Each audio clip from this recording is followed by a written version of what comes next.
participants who have joined through iConnect portal on this iConnect 35th iConnect event on technology and solution for medical instruments and devices. This is this event is under the ACES theme, and event is organized under the initiatives of Ministry of Science and Technology and Ministry of Earth Science, Government of India, to celebrate Azadi Ka Amrit Mahotsav with the aim to forge partnership with the industries. Under this initiative, 75 iConnect events are being organized from 12th May 2022 to 12th August 22. And this is the 35th event in this series.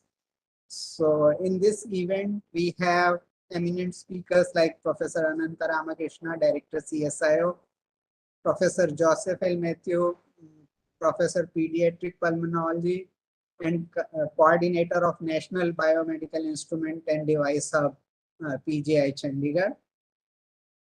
After that, we have 4 presentations from our researchers side. It is covering all 4 themes of the, you can say, this event. And then followed by a B2B discussions in which we have our industry collaborators, industry participants. And that B2B discussion is coordinated by Dr. Sanjeev Verma, Head Biomedical Instrumentation Group, and Dr. A.K. Shukla, Head BDPM of CSIO. In parallel to this, there is an exhibition session which can be accessed through iConnect portal. So this is all about this event. This is for 2 hours. And now I may invite Professor Anant Ramakrishna, Director CSIO, for his inaugural address. Good afternoon, Yeah. sir.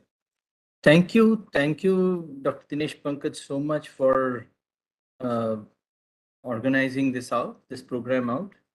I'm just a little bit curious. I'm logged in as a guest. I can't see any industry participants on. Are you able to see somebody else?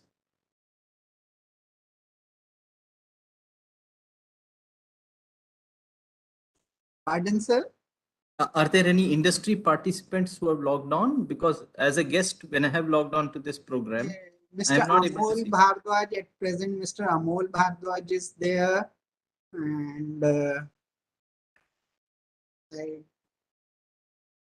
at present, I am seeing Mr. Amol Bhardwaj here. Yeah, that's okay. So let's start. So let me start by welcoming everybody here to this 35th iConnect meeting. Everybody, including the academics, the scientists, the industry participants, and anybody who is really interested in what's happening on biomedical devices to this program. This iConnect event, which is focused on technologies and solutions for medical instruments and devices, has multiple stakeholders. On one side, we have the entire industry, and on the other side, who has to cater to an enormous set of patients within the country. Literally, India is such a large country that the thirst for the requirement cannot be quenched by any easy means. Medical instruments and devices are an essential part of today's healthcare. We know that. We use them for screening, for diagnostics, for patient monitoring, for patient therapy, for life-saving gadgets, and so on, like ventilators and even artificial hearts and so on. We use them everywhere. And we need them for the management of the healthcare and diseases of our patients, of our population. And presently, we know that majority of the medical instruments and devices are of non-Indian origin. They are all imported as a system. It's not just that we have imported components in them, which may be unavoidable in today's globalized world, but we actually don't have systems in many, many cases which can even compete with the foreigners. Forget about having in use being these Indian systems being in use. The Indian medical industry is valued at about $5.5 billion US dollars, and it is growing at a rate of about 16% annually compounded growth rate. So, of this, roughly half is the equipment and instrument share. So we are having about 2.7 billion market, US dollar billion market, which is there for the asking, but then it's not easy to fill that in because the Indian industry has to go through a process.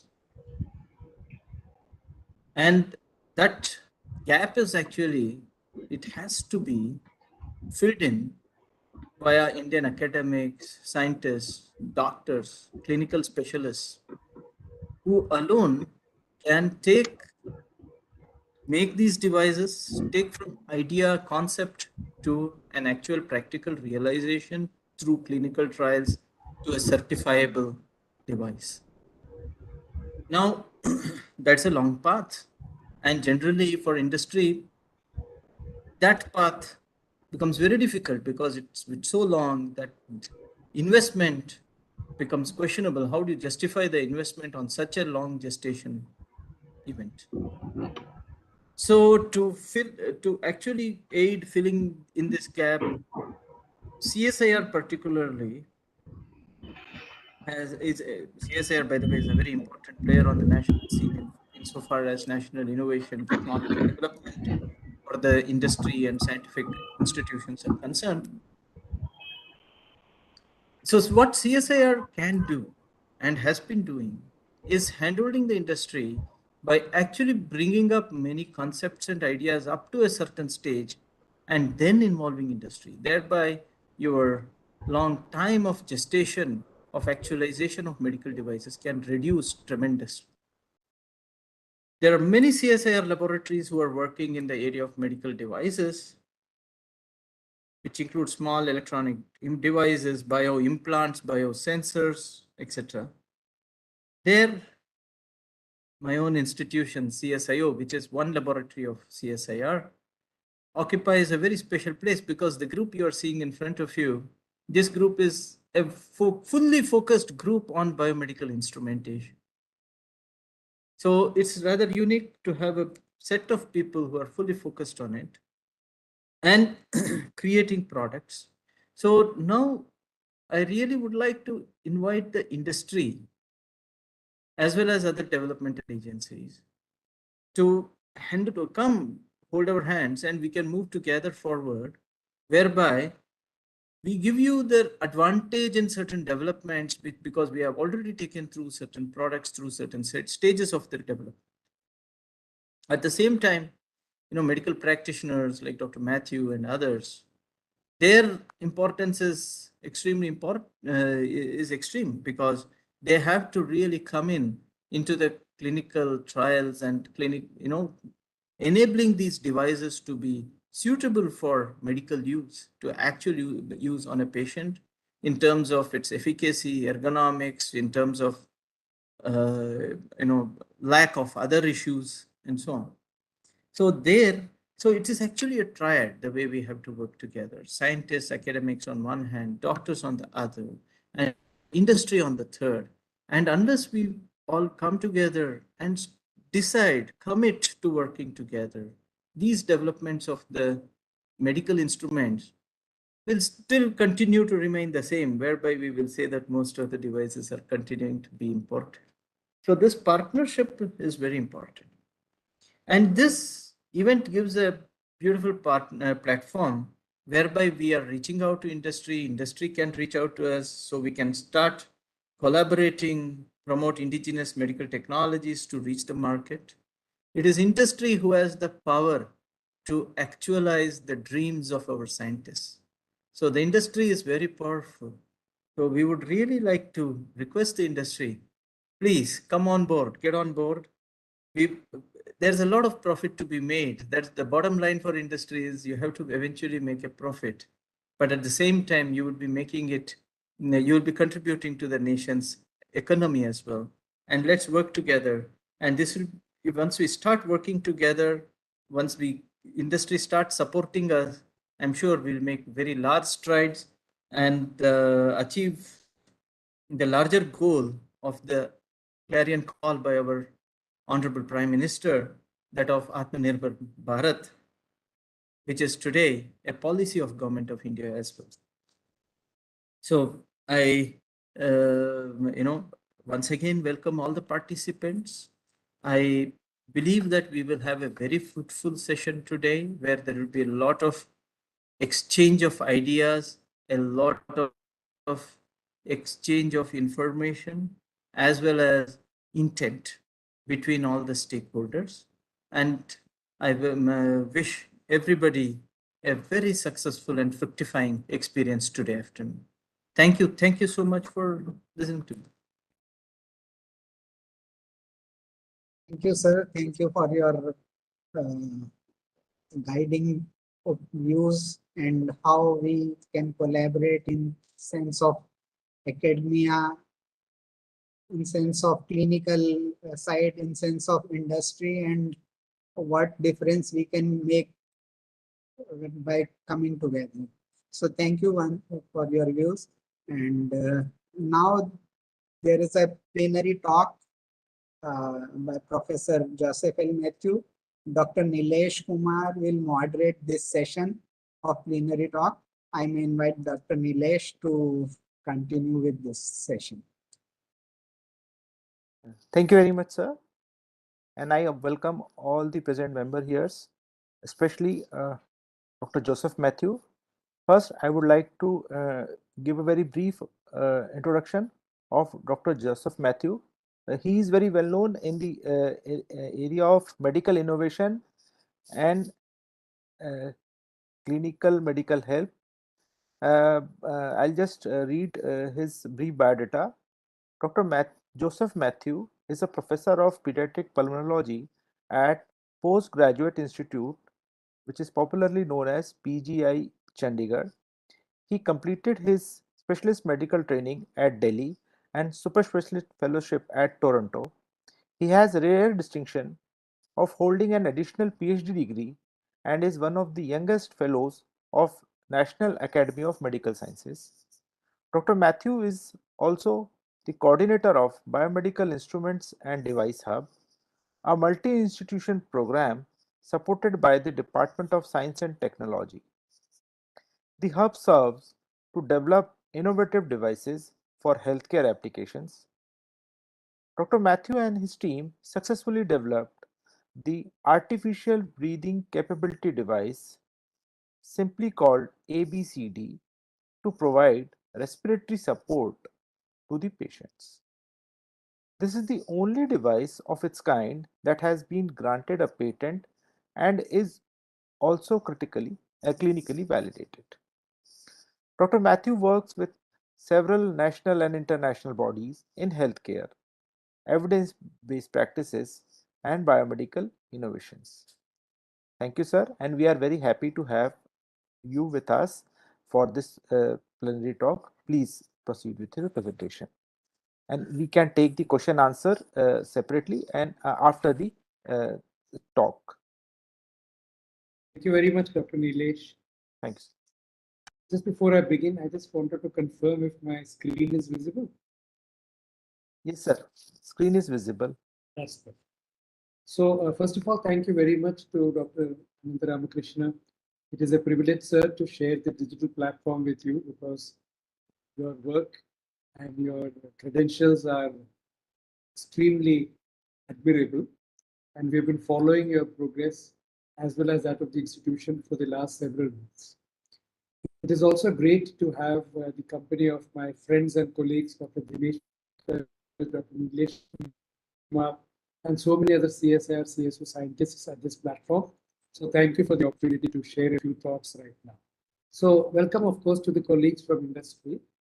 Without wasting too much time, the title of my presentation is actually called Innovative Technologies in Healthcare, from bedside to bench and then back again. Usually we talk of bench to bedside, but here I'm trying to share an idea wherein we need to go in the reverse direction. We start from the bedside, go to the bench, and then back again. I'll explain why in the next few minutes. Now I'm on my second slide. Dr. Neelesh, this is visible, the second slide? Yes, sir. It is visible. Slide is visible. So for any country or healthcare system, the way healthcare technology is adopted into their system is usually through these different words, all starting with the letter I. A country usually starts with importation, then tries to do imitation, improvisation, goes on to the level of indigenization, makes some improvements, and then finally reaches a stage of innovation. And at the peak of innovation lies this little thing called invention. So this trajectory is unique not just to healthcare systems. In fact, an entire country's development trajectory goes along these lines. And this is not my idea. This is from Professor Lazar Matthews' lectures on healthcare management. This is a very nice way to look. In India, we have this term called jugaad, which many times people confuse with the word innovation. But jugaad is not innovation. Jugaad is a kind of improvisation. So it is at a much lower level than innovation. Innovation is, in a sense, the penultimate step before which, or rather after which, comes invention. And when a system or a society or a country is at the level of invention, that's a developed system or a developed country or a developed society. So India right now has made big strides in the recent years in this innovation area. And so therefore, we are now on the trajectory towards becoming a developed healthcare system. And now, the current innovation paradigm, despite the fact that we are on the pathway to innovation, looks something like this. So we have innovators who might be individuals, groups of individuals or specialists, might be a single institution or a group of institutions. They do research on the bench, either develop an innovative prototype or a product, and then try to move it into the market as shown by these arrows, and then either directly or from the market attempt to get it into care of individual patients, which is like proceeding from the bench to the bedside. But the practical problem is, more often than not, these innovative prototypes of products either never reach the market or almost never reach the bedside. And there is a reason for this which we need to understand, and that reason comes up in the next slide. And the reason is that the current innovation paradigm is quite different from the ideal innovation paradigm, wherein the main key player should be not the innovator, but the end user. Why the end user is because the end user has to be the one who assesses the need or on whom the need for innovation is dependent. And in the context of healthcare, this end user is either a patient, a consumer of healthcare, or the healthcare professionals who actually provide the healthcare needs to those patients. So this group of people has to assess the need, and it is from the need that the rest of the cycle should start, which means the innovators have to do research, get innovative products, take it to the bedside for research, then keep going through the cycle, going back to the bench, take it to the bedside, back to the bench, till we have a product which is fit for submission for regulatory actions. Which means the bedside research or the clinical testing has to be robust before a product can be taken for regulatory actions. And from that stage, it then enters the market. Still, the story is not over. From the market, it can come back to bedside practice. So the previous box up here in the top right corner is bedside research, which is not the same as bedside practice. And through these steps, it ultimately reaches bedside practice. Again, not over. Once it is used in clinical practice, it has to be evaluated and monitored for its long-term efficacy and side effects, which requires some kind of post-marketing surveillance. And that again depends on the end user. So in other words, the innovation paradigm begins and ends, as it were, with this end user, which is either patients or healthcare consumers or physicians.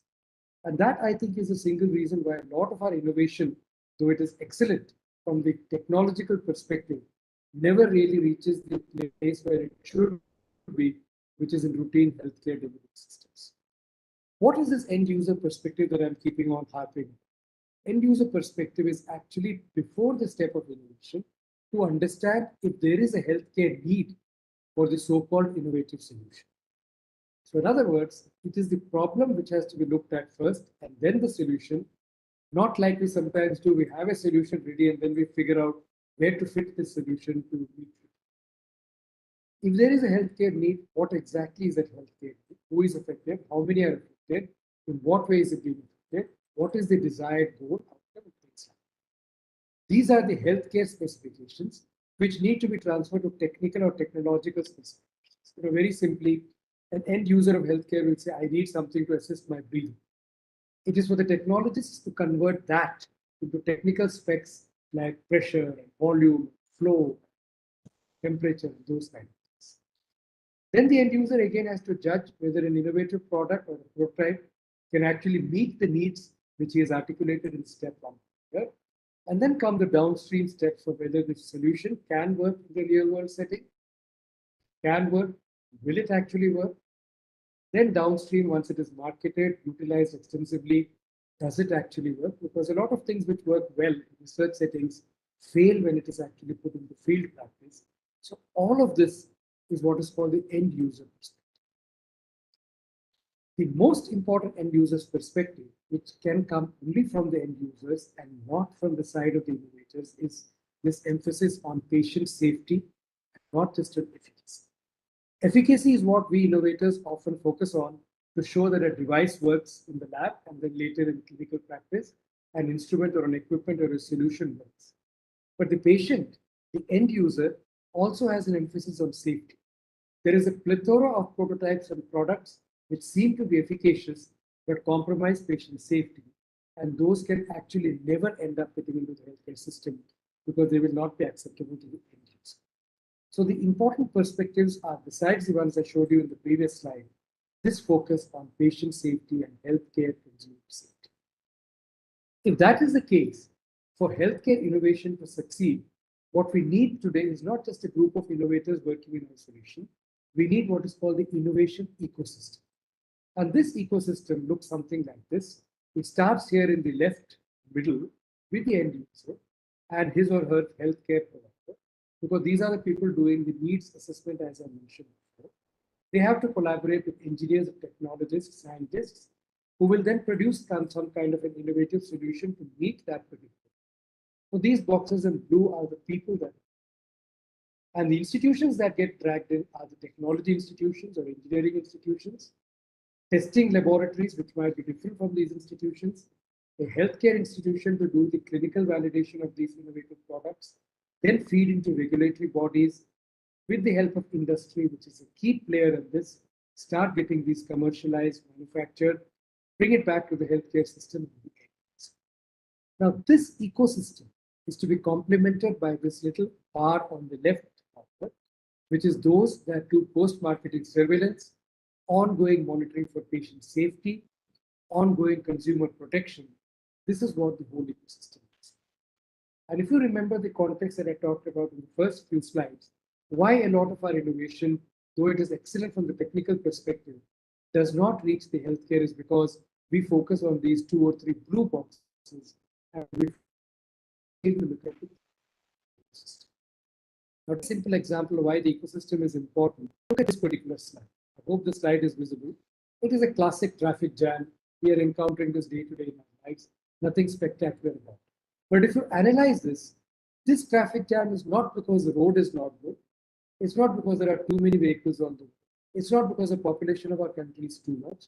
It is because we are not working to move this traffic in an ecosystem. So what we're doing is the traffic is moved by the traffic police and the traffic coordinator. They are only looking at that part. The shops which are on the side of the road are being looked at by some commercial organizations or market funds. The people are doing their own thing and walking around. Nobody has built an ecosystem in which all these disparate and diverse groups of people have to work together, do their bits of action together to move the traffic smoothly.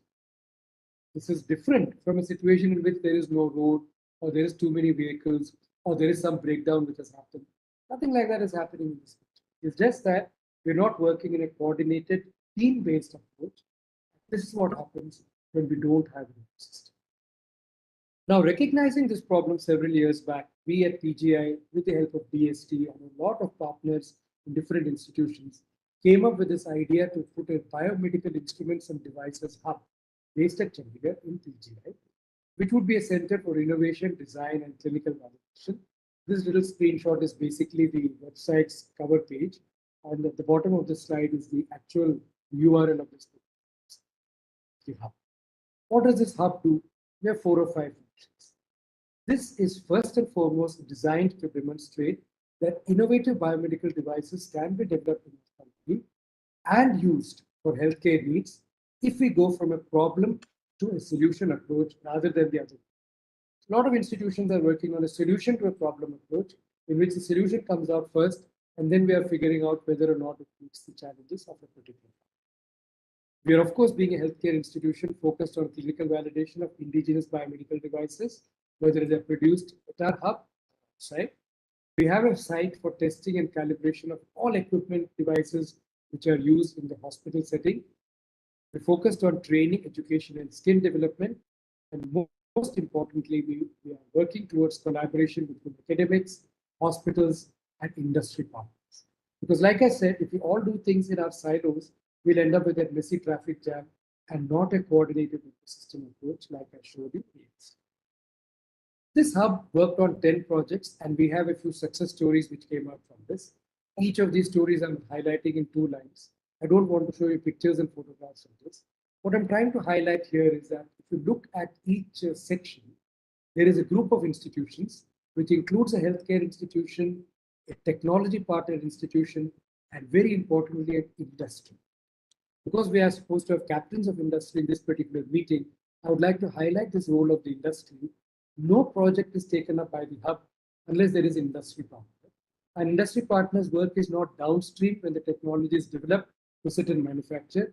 They have to be partners from the word go to help with the design of the specifications, product design, product development, product, to some extent, lab testing, aesthetic appearance, and things like that. They understand the market much better than the scientists who are sitting in the healthcare or the. I'm just trying to show here that some of these devices have been commercialized, like the first one. The second one is my own device, which has been clinically tested extensively. Patent has been granted. Transfer of technology is in progress. The third one is the device in which CSIO is an active partner. It is undergoing extensive clinical testing right now. The fourth and fifth devices, the fifth device is Dr. Nilesh Kumar's own device, which is also undergoing clinical testing, and so on and so forth. The point I'm trying to make it is, this is one site wherein we had only 10 projects taken up, and we've succeeded in 9.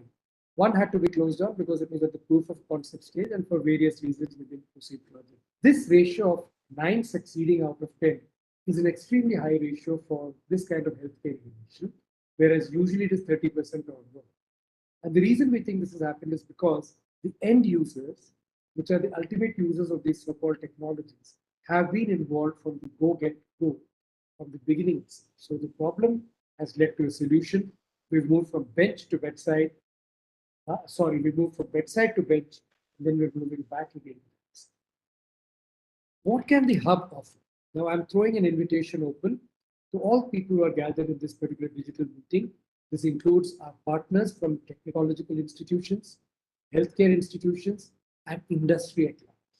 If anyone has an innovative idea or a prototype or a product which they think can meet a healthcare need, whether or not it was designed for a healthcare problem, there are a lot of devices which can be used in healthcare even though they were designed for some other application. Then partner with us, because we will help you to explore whether it has a feasibility in the healthcare system or some value for health. We will help to build a team of healthcare experts, technology experts from within our partner groups or your own groups, as well as industry. This industry could be industries which are already partnering with us, or it could be new industries, because we welcome everyone with open arms. We can help to convert an innovative idea at the stage of an idea from any researcher or scholar to a formal project proposal, because we have a mandate that we can submit this with our hub recommendation to DST for funding. Today, DST is not willing to fund projects related to healthcare innovation unless it has been recommended strongly by one of the 2 hubs in the country. One is our hub at Chandigarh, the other is the hub at Chennai. We can help to develop and test prototypes, either on-site in our institution or with our partner institutions. Clinical validation is, of course, our forte. And then we also have some facilities for protection with IPR, filing, patents. So in other words, we are trying to provide a complete solution for transforming an innovative idea through a formal funded project proposal to a product which reaches the health. We just don't stop at the prototype of the product. We want to call it successful when it is actually used for patients or in the healthcare system. The other thing which the hub can offer, and this is because we are a healthcare institution and we are filled with medical experts, which is to help you to clinically validate devices, instruments, equipment produced anywhere in the country, whether they're novel or indigenous or even manufactured years back and sitting in some locked steel cupboard somewhere. If these things need clinical validation, especially for efficacy and safety, we have the experts, we have the facilities, because we are filled with patients and we are filled with people who can do this. We can help you to design and develop clinical testing protocols. And please understand, clinical validation is an expensive proposition because it costs money to do a research study for clinical validation in an appropriate way. So sometimes we write projects in which we ask for X amount of funding, and 95% of X is used just to develop the prototype, and then we expect that in 5% we're going to do the lab testing as well as the clinical testing. Clinical validation will be probably more expensive than the development of the device to the prototype stage, simply because human lives are involved, and so we can't be casual or callous. At our hub, we can facilitate to get ethics committee approvals for projects which need clinical validation. DST is now willing to fund stand-alone clinical validation projects.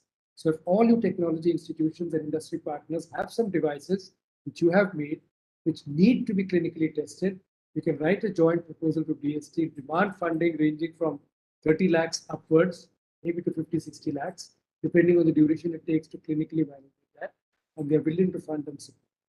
And then, of course, once we start a clinical validation project, we will be implementing it, monitoring it, doing the reporting from time to time, protecting patient safety. These are our primary goals. The third service, before I go to that, what kind of technologies can we validate? Any kind of technology used in healthcare. They can be high-tech, life-saving technologies like patient monitors, defibrillators, pulse oximeters, breathing support devices, ventilators, and stuff like that. They can be therapeutic things like instruments, machines which are used for surgery, laparoscopes, laser cutting tools, and things like that, procedural kits and use. Diagnostic kits, not a problem. We have got facilities to test on patient samples, which could be urine, blood, sputum, etc. We also have got facilities to test on live patients, and even radiological instruments can be tested.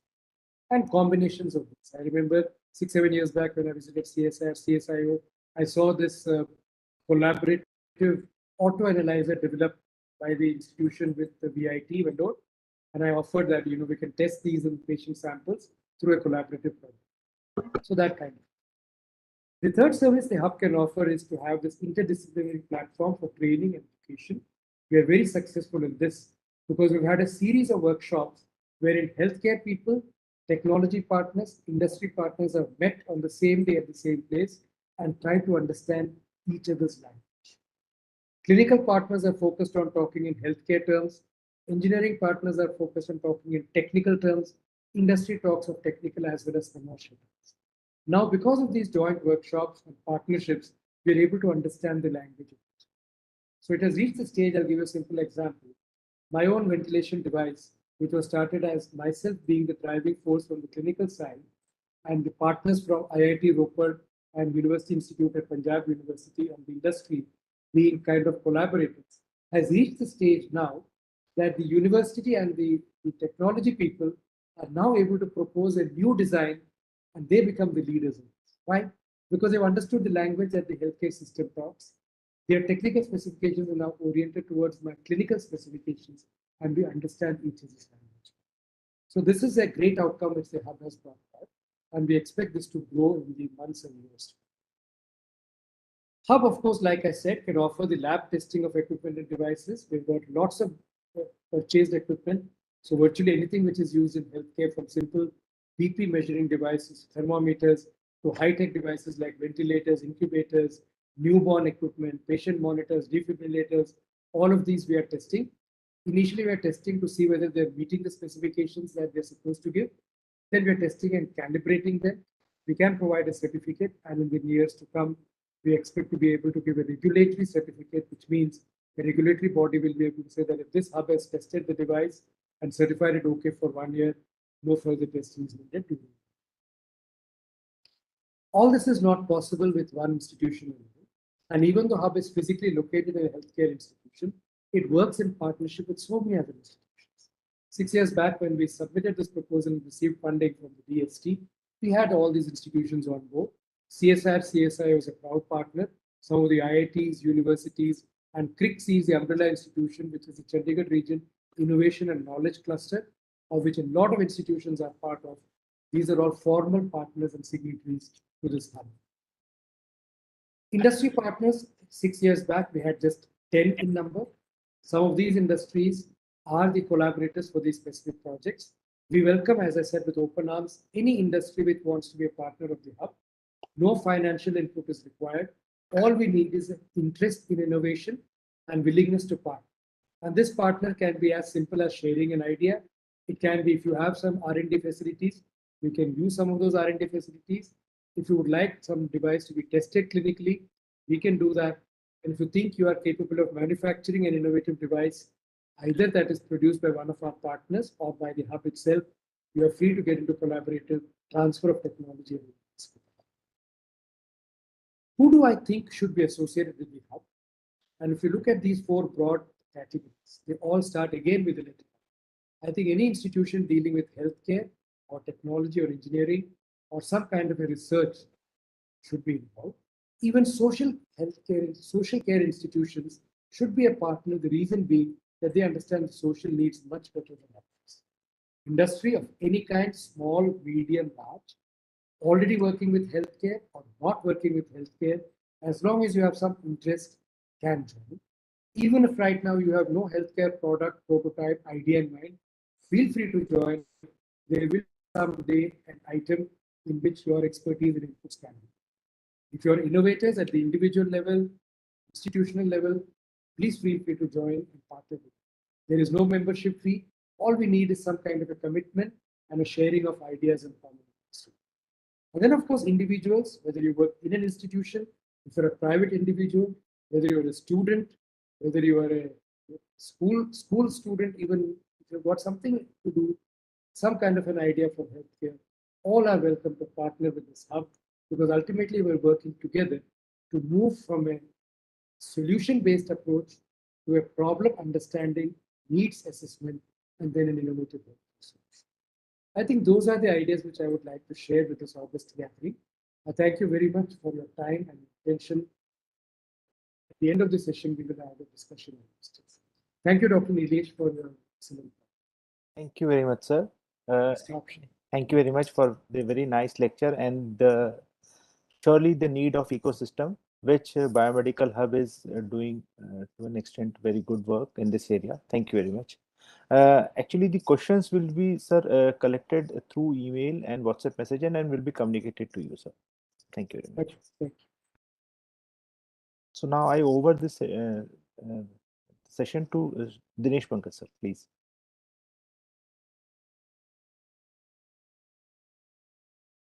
Thank you, Nilesh, and thank you, Professor Matthew. And I also welcome Dr. G.D. Puri in this event, in this meeting, for joining us. Now our presentation sessions will be started now.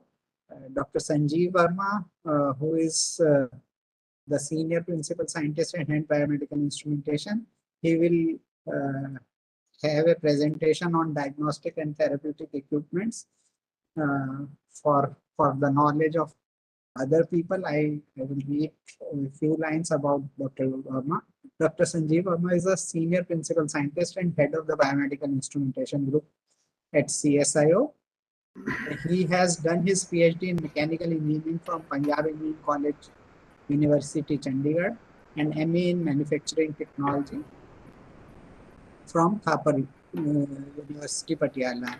He joined CSIO in 1997 in the same biomedical application group, and his area of interest is precision mechanical design and manufacturing. His work involves design, development, and manufacturing of mechanical systems for biomedical applications. In his credit, he has more than 20 publications, 14 projects that he has completed, 7 technology transfers, 7 patents granted, and 3 are already in the process of, 3 patents are filed and in process. 2 design copyrights are also being filed by him. At present, he is also heading the biomedical application group in CSIO. The group is well known in whole CSIR ecosystem and is engaged in the development of medical technologies in 4 focus areas of diagnostic and therapeutic devices, rehabilitation assisted technologies, imaging-based medical devices, and advanced manufacturing-based orthopedic implants. So Dr. Sanjeev Verma will present the work in CSIO that is going on in the area of diagnostic and therapeutic devices.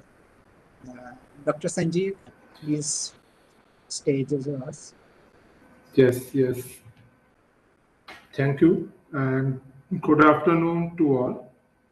So I'm Sanjeev Verma and I'm representing the biomedical application group at CSR Chandigarh. Today I will be showcasing the diagnostic and therapeutic based and imaging and machine intelligence based technologies which biomedical department at CSIO have recently completed and are in discussion with the industries for technology transfer. The biomedical application group has the following focus areas. The group develops the devices in the areas of diagnostic and therapeutic devices, then imaging and machine intelligence based technologies, rehabilitation and assistive technologies, orthopedic implants. The first device which I am showcasing is machine for performing double volume exchange transfusion. This device was developed in collaboration with the PGI Chandigarh Hospital, and this device is used to automate the manual precision of blood transfusion. What happens is that in case of severe jaundice, the patient does not respond to phototherapy, and it requires that his or her blood has to be exchanged. So this device automates the present manual procedure, and when we developed this device, it ensured the calibrated smooth flow of blood into and out of the baby, and due to this there are reduced chances of hypovolemia than hemodynamic fluctuations. And this device has also have some safety features like air bubble and clot detection. And this device, we are in discussion with one industry for its technology transfer. And if we see its business potential, as such device is not available anywhere. So this device has an sorry. So this device is required in every neonatal department of a hospital, and as such, it presently it is having a high opportunity value because no such devices presently available. Second device is electronics apex locator, which helps us to determine the working length of root canals accurately and precisely.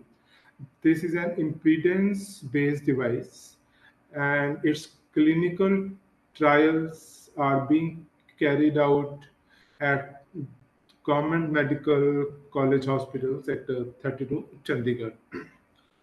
The normal feature in this device is that it can also operate in fluidic environment, and it is we can say that it is more accurate than conventional radiographs.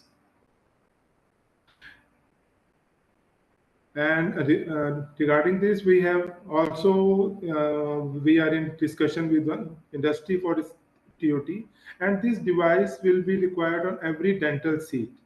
And this is an indigenous device, and we think that it has a high commercial value presently.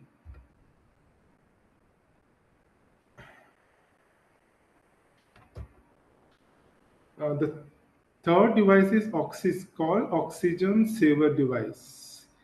As we know that portable oxygen sources like cylinder oxygen concentrators are heavy and cumbersome, and they can supply oxygen for a limited duration. So using this device called oxidizer, we can increase their uh, capacity. That is, we can use the oxygen available on such cylinders for a longer duration.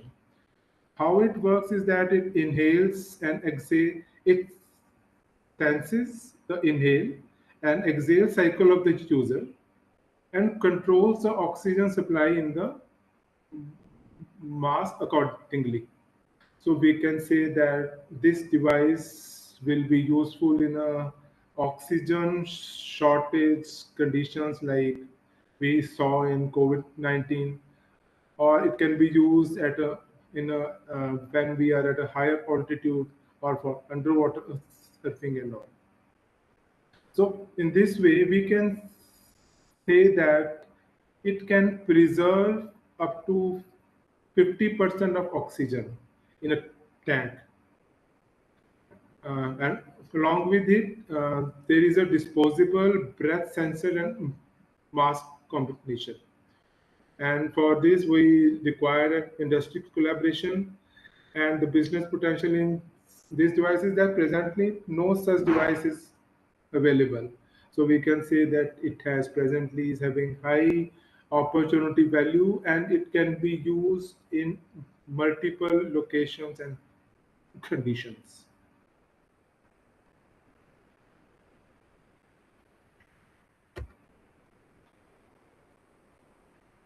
Another device is image guided vascular vein visualizer.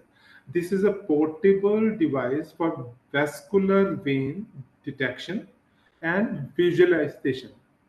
So, so as we can see that it can assist healthcare staff to improve patient experience by reducing the number of sticks and and have a precise venipuncture. So this device will be useful toward finding the clinically relevant, difficult to access vein in the obese, elderly, and children's. So, uh, so this we can say that there is no such indigenous device which is presently available.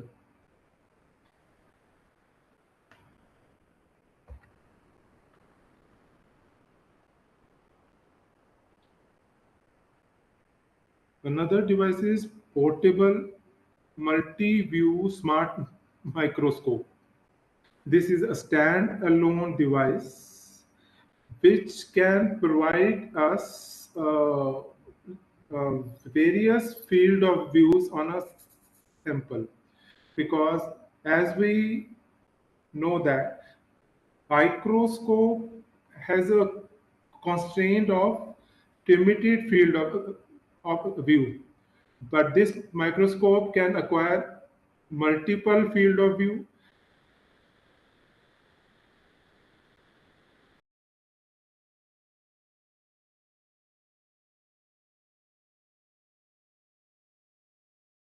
no such indigenous device which is presently available. And for cross view of sample, there is also a provision of secondary camera.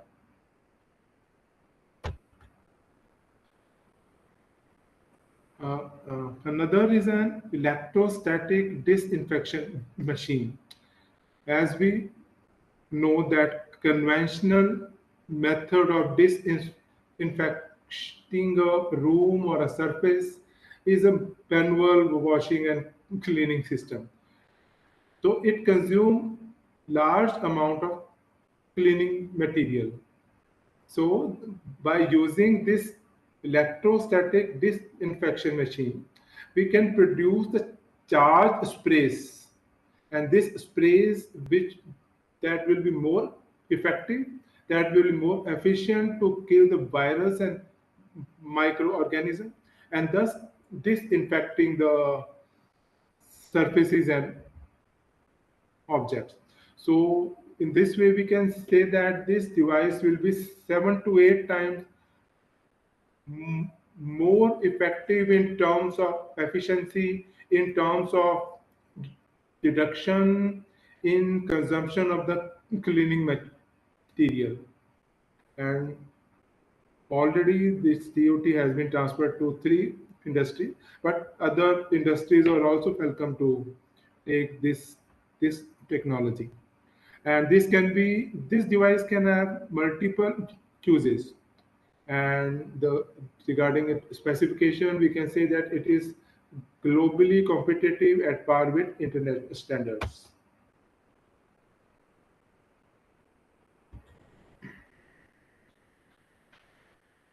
Another device which we developed is a near infrared light source come photothermal device. So such light source can be used for applications like photochemistry, photobiology, microscopic, fluorescence, and other biomedical devices. So this device can give us or can provide us a near infrared optical output of desired center wavelength and desired spectral bandwidth. So it can be used in multiple applications. So it has got a microcontroller base control to attain the set temperature. So we can get the required uh, frequency of the optical light by using the replaceable optical band pass filters. This is a finger gesture based alternate drive controller for powered wheelchair. As we can see that in the picture that the powered wheelchair can be maneuvered using a sliding movement of finger on a screen. So this will be beneficial for those persons who has a difficulty in holding the joysticks. And also the universal alternate drive controller has been developed. At present, this the drive controller of all the wheelchairs which are available in India are being imported. So we can say there is a high opportunity value, and we invite industry to take its technology from us. CAT में तो कोई भी डालेंगे 10 दिन better रहेगा. In the past, we have also developed the above elbow prosthetic arm and a बहुत जल्दी भेजिए monitor. So जल्दी बुआ ले. आईपी सिंह जी, आईपी सिंह जी आपका माइक ऑफ कर लेंगे. So we can say that in the market, few non-functional and inexpensive cosmetics solutions are available, but the functional solutions which are available are imported and are really expensive. So we have developed such prosthetics, which can be below and above elbow electric arm, and it consists of gripping fingers, palm, wrist, elbow, and required limb. It has a proportional grip force, and it can be used with variable opening speed like that. And to measure the EMG signal at the amputee stem, we have also developed a myometer along with the EMG electrode. So we also required industry to come forward and take its technology.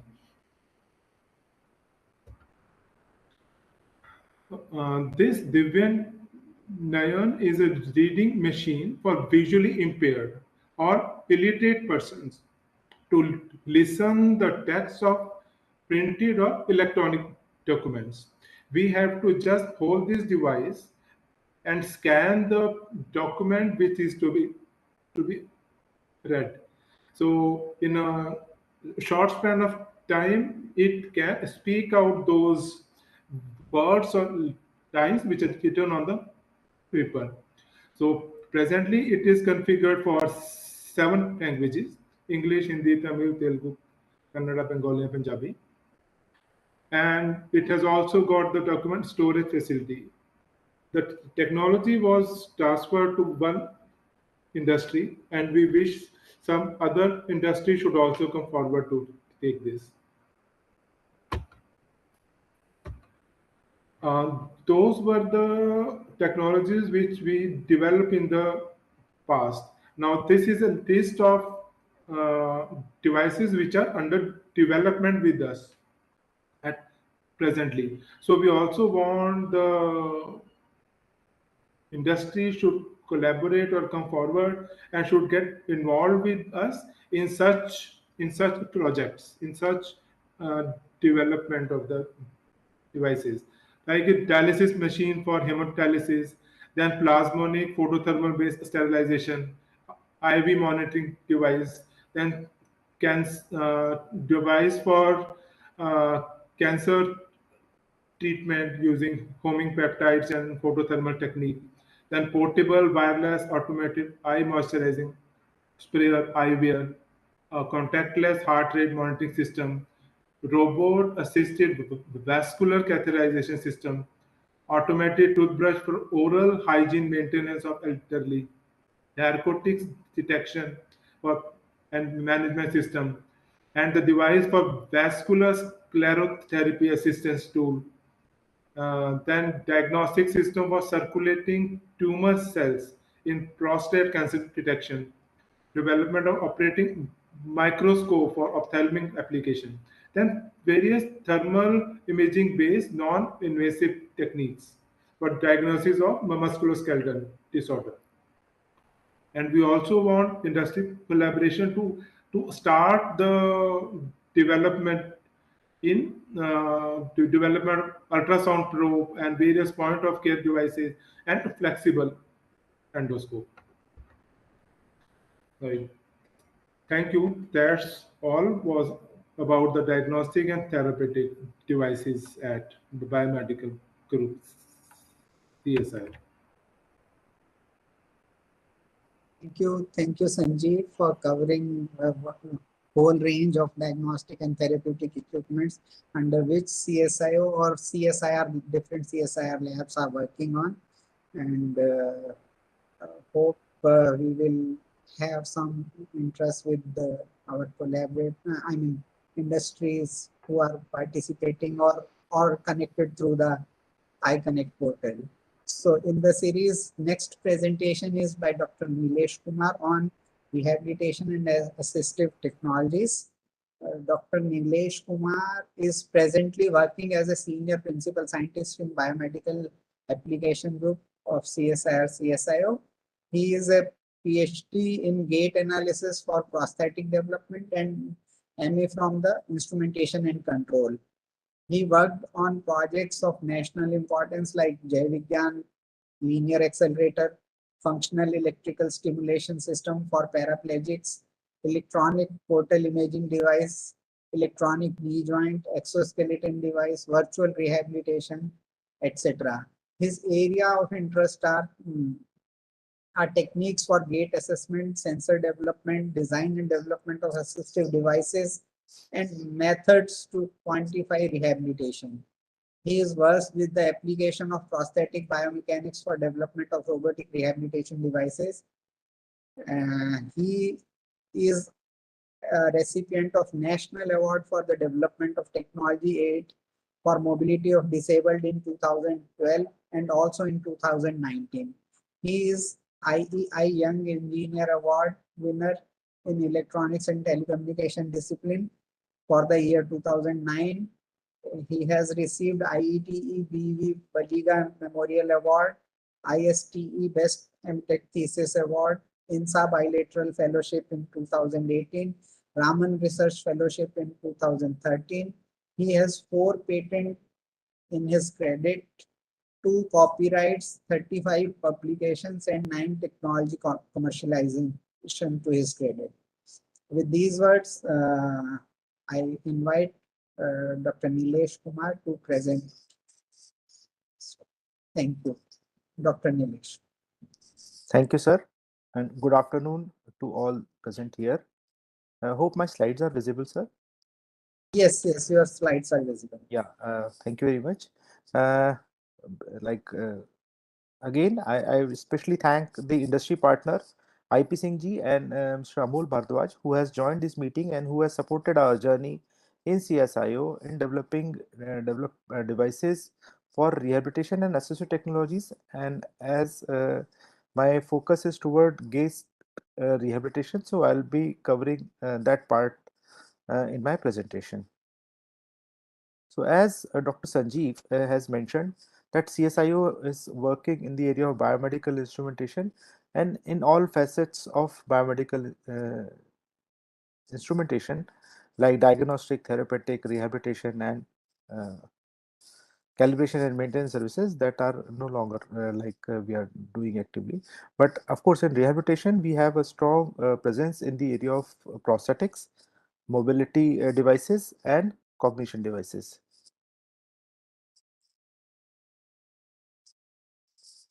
So these are the few pictures of the devices which we have made, and of course, as taken cue from the presentation of Dr. Matthew and his lecture, that these are the prototypes which requires industry support and a long clinical trials for a successful commercialization. And of course, few of them have like seen the day of light with the support of industry, and they are in the market.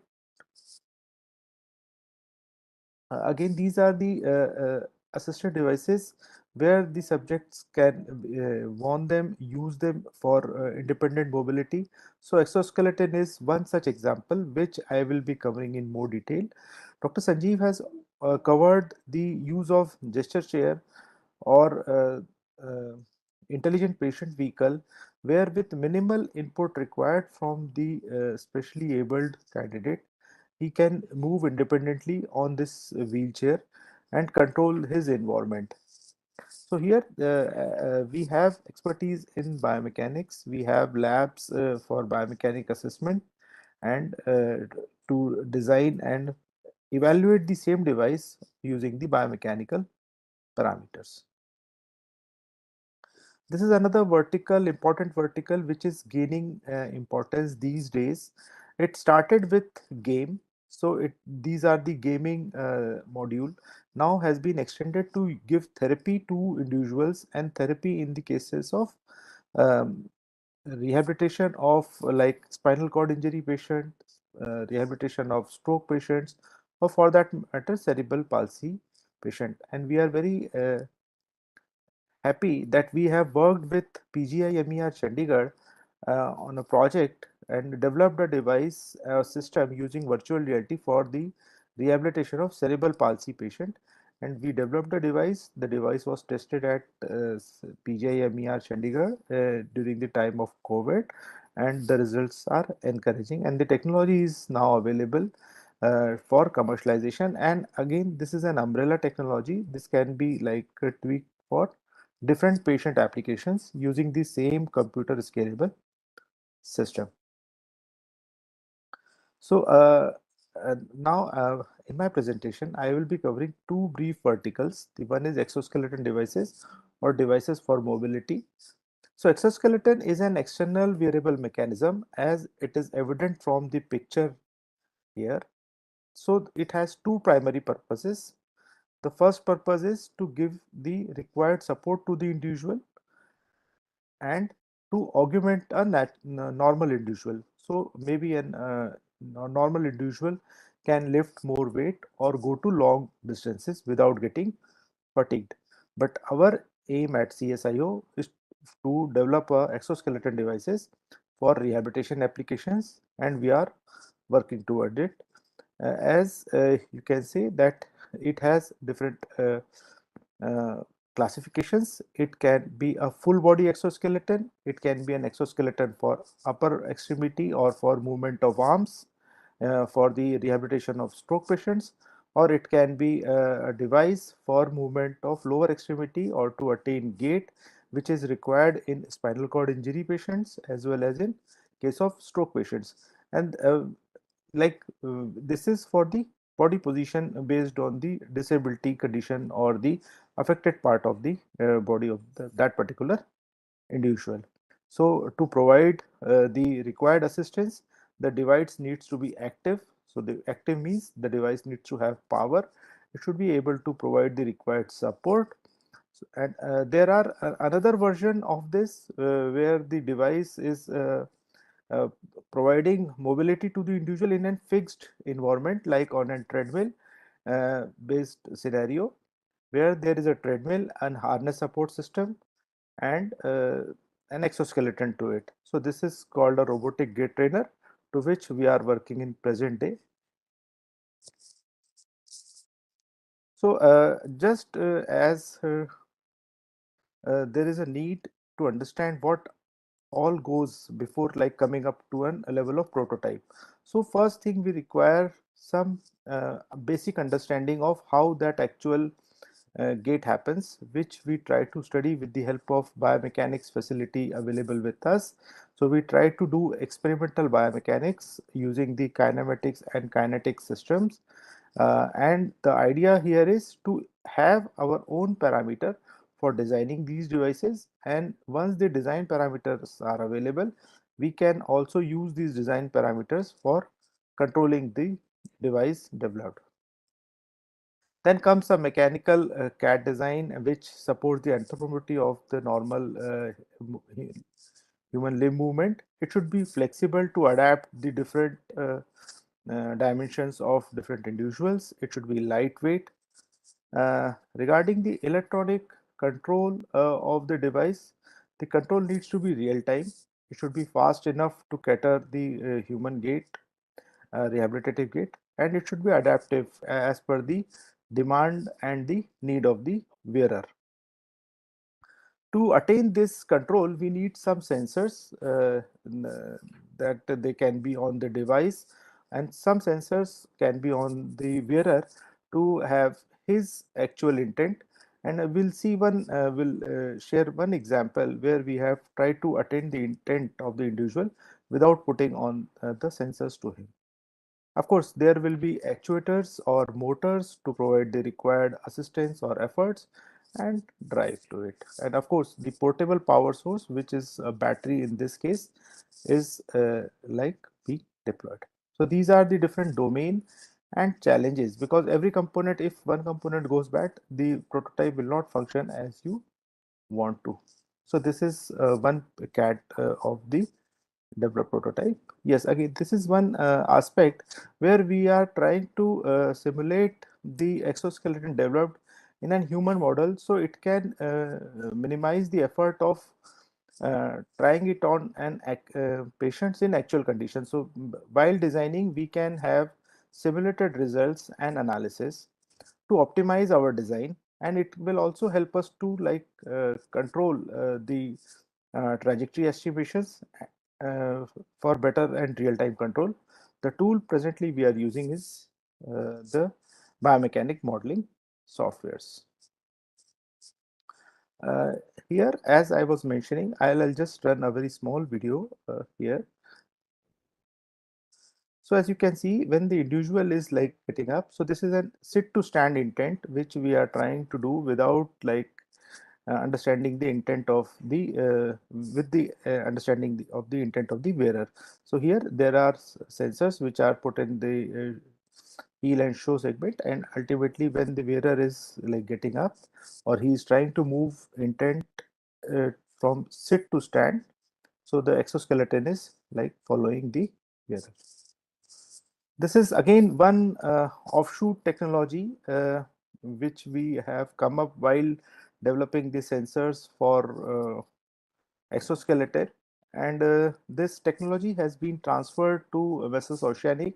The right side pictures is a prototype, is a product developed by Oceanic, and they are successfully selling this in Indian and international market. And based on the same sensors, we were able to assess the static and dynamic postures of the balance of the individuals, which is a very important uh, parameter of, while assessing the fall dynamics of individual. So this is control.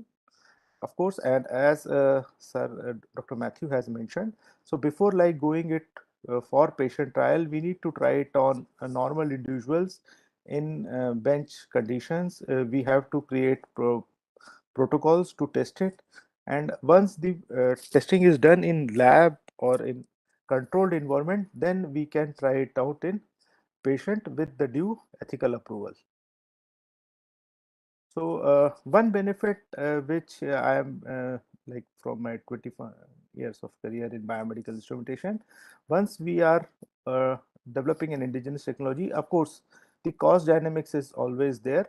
And to generalize it, I can say that the cost of an imported device is like 5 times to the cost of the indigenous device. And there are benefit of having offshoot technologies or spin-off technologies while developing a device, and postural stability system is one such example. Uh, this is again a 3D printed biomechatronic device which we have done in collaboration with PGI MER Chandigarh. The novel part here is in a case of congenital hemiparesis, the patient group age group is like from 5 to 14 years, and they have because of their growing age, they have a tendency to need this orthotic device very on a gap of 6 months, and because of their deformity, hand deformity, it is very difficult to use a standard or conventional orthotics. So what we did here is we have developed a method to scan the affected hand of the kids, and then based on the scan, the CAD was developed, and using 3D printer or additive manufacturing technology, we have come up with this prototype where the uh, flexion extension of wrist can be like controlledly monitored, and we can also regulate the resistance required at on individual finger level.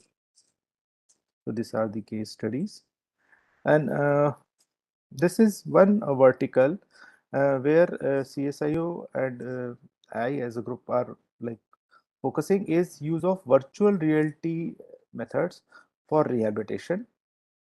This is a very different approach from the use of virtual reality for or the standard gaming system like Nintendo or Xbox for rehabilitation, because we are trying to develop a disability specific system. I'll give two examples here.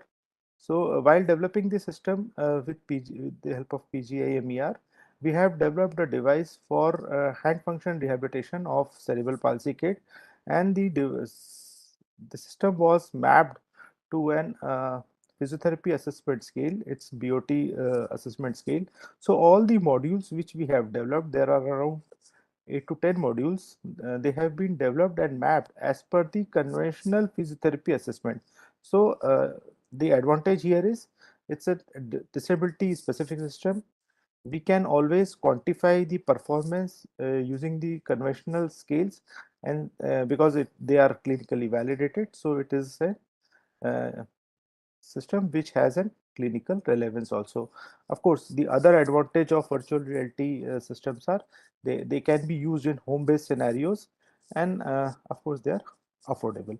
So the patient type they are like cerebral palsy, stroke, SCI, and of the first three categories we have tested our system at different locations. We have a strong collaboration with Indian Spinal Injury Center for the trying out of this device with SCI patients, and we are trying it for neuromotor rehabilitation of SCI patients. So these are the few uh, modules or therapy modules. I'll not say that as a game. We can say as them as an exer games, because they are providing exercise in the game environment, and based on the requirement they can be of for upper body as well as for lower body. And the advantage here is, by adding more software to a software suite, you can always upgrade to the present system. Earlier we were using these sensors from the commercial sensors, but now we have developed our own sensors and we are using that sensor for this system development.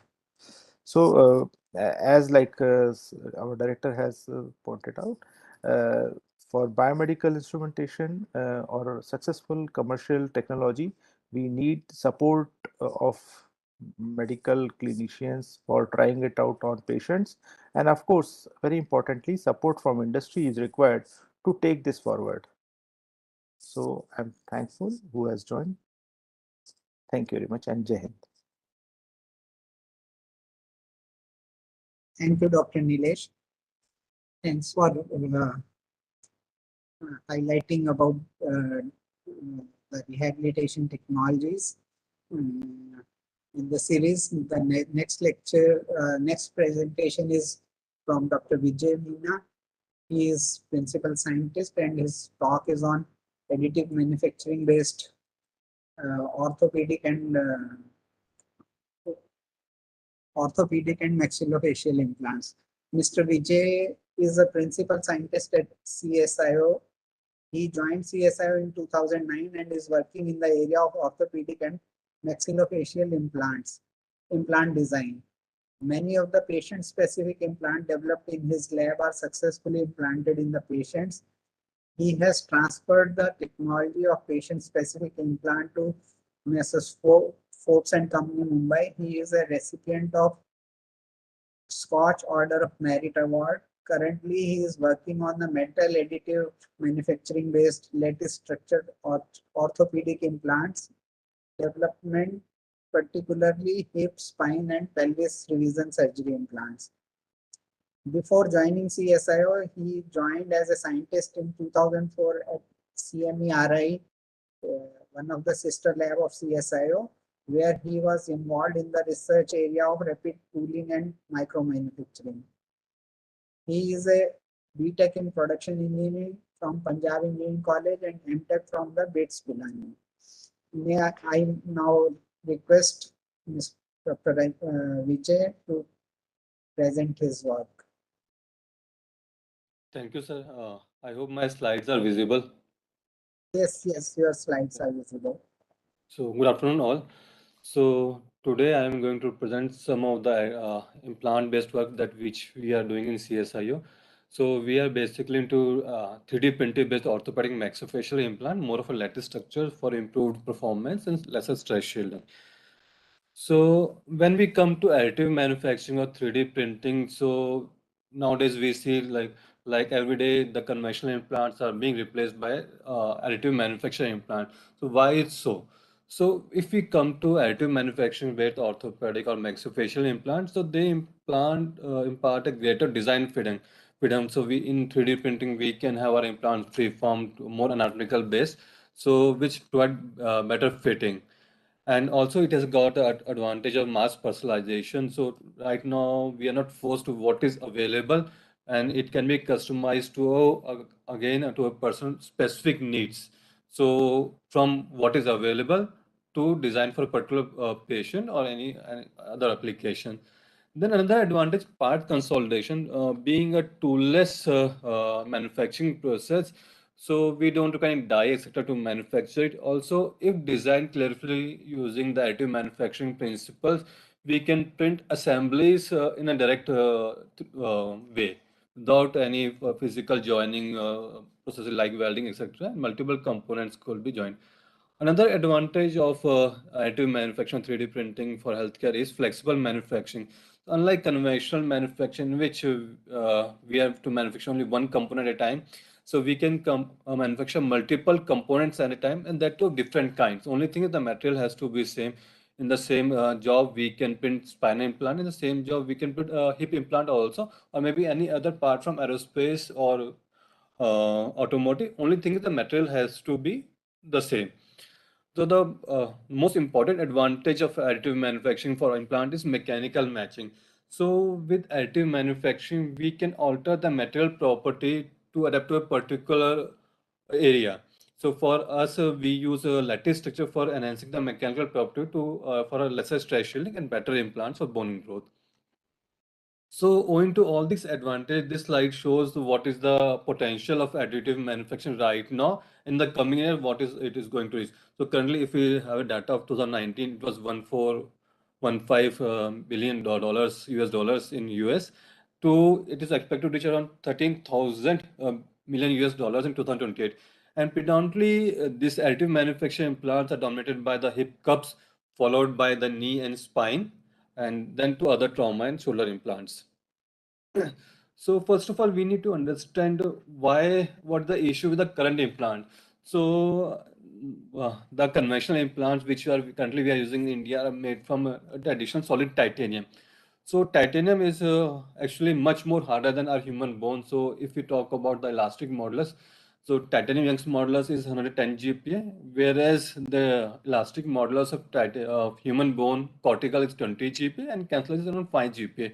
So what happens is after any kind of implantation, say particularly hip or knee, so after implantation, the loads are taken by the implant itself and not get transferred to the host bone, and this leads to degradation of bone in longer run, and after 10-15 years the implant fails due to loosening and we have to go for revision surgery. So to how to avoid this revision surgeries and better implants, we are using this lattice structures for implant in growth. So currently, if we talk about what is available in the market in India is cement based implant. So normally we use a cup or any implant put as cement of fixation. But whereas if we talk about this lattice structures, it based on non-cementless fixation, in which bone can ingrow in between and provide biological fixation, and better due to bone ingrowth, better load transfer will be there. And also the second advantage is rougher topography. So currently the implants that we are using are very shiny and they doesn't support bone ingrowth. So they have to be either bead blasted or plasma coated using titanium sintered beads for making rougher and for giving path for bone ingrowth. But with lattice structures, what we have is a very solid lattice integrated path with the rougher structures and in which a conducive environment is given by the host bone to grow in between. And as per the data available in literatures, up to 10 micron of surface roughness is conducive for bone ingrowth. Then another advantage lattice structures, we can adapt the mechanical property. So as we already said that the cancellous bone property is elastic modulus around 5 GPa. In our lab, we have used lattice structure to modify the property of commercial titanium to match that of cancellous bone. So this is an example of lattice structures that we have printed. So you can see a beautiful lattice structure in which there's a potential bone ingrowth. And we have modified the elastic modulus from 110 GPa to match that of cancellous bone, that is 3.8 GPa. So this gives a chance of bone ingrowth as well as better load transfer from the host bone to the implant surface. And then we did studies for bone ingrowth in the animal models, basically rabbits, for 3 months, and we found a bone ingrowth in the lattice samples also, which proves that the potential bone ingrowth and osseointegration. So this is the typical implant workflow that we follow. So typically what we do is if we are into standard implants, we design the implant, do all the finite element analysis, then the fatigue analysis to predict the number of cycles it is going to last. Once the implant design is able to finalize based on this fatigue and FE results, then we do the final printing. Once the implant is printed that in a metal printer that we have in CSIU, we do all the processing like short support removal, heat treatment, short pinning, and then final the quality control for the accuracy of the implant, etc. But if we are into custom implants, then some additional steps are there. So then we custom implants are those for which we have to design individual implant for individual patients. So we take the patient's CT scan data, convert to 3D model, and design the implant on based on the individual patient scan data. The rest of the steps remain same for all the patients. So this is an example of a lattice acetabular cup that we have developed, and here we can see two type of cup. One is a singular porosity, another is a variable porosity. So variable porosity mimics that of a human bone structure. So above in the picture you can see a human cancellous bone structure, and below is the pore structure of the implant that we have manufactured in the lab. So it is basically mimicking the bone structure of a human. So our work is based on mimicking the bone structure for better load transfer. So this technology also we have developed and ready for commercialization. So another area that which we are working on the revision surgery based implant. So what happens is whenever either due to cancer or whenever there is a requirement revision surgery. So whenever we retrieve the primary cup, so it takes a lot of bone with itself. So that due to which a big defect is there for which we require certain bone filling augment. So depending upon type, either they can be shell augment or a buttress augment. So we have developed this whole range of buttress and shell augments, and these are not available from any Indian manufacturer right now and very expensive. So typical augments sometimes cost more than the primary cup also, and typically the cost ranges from 70,000 to 1 lakhs of rupees. So, but we have developed the full range and ready for commercialization. And this is another implant which we have developed. This is for treatment of necrosis of femur head. So necrosis of femur head is a disease in which due to lesser blood supply, the arthritis in longer run, there's arthritis of femur head. So whatever available in the market doesn't have the provision of cannulation and also no provision for bone marrow in growth, delivery of stem cells at the located desired site. So what we have done is we have done this a rod kind of implant with a solid core, which has a provision of cannulation for guided insertion.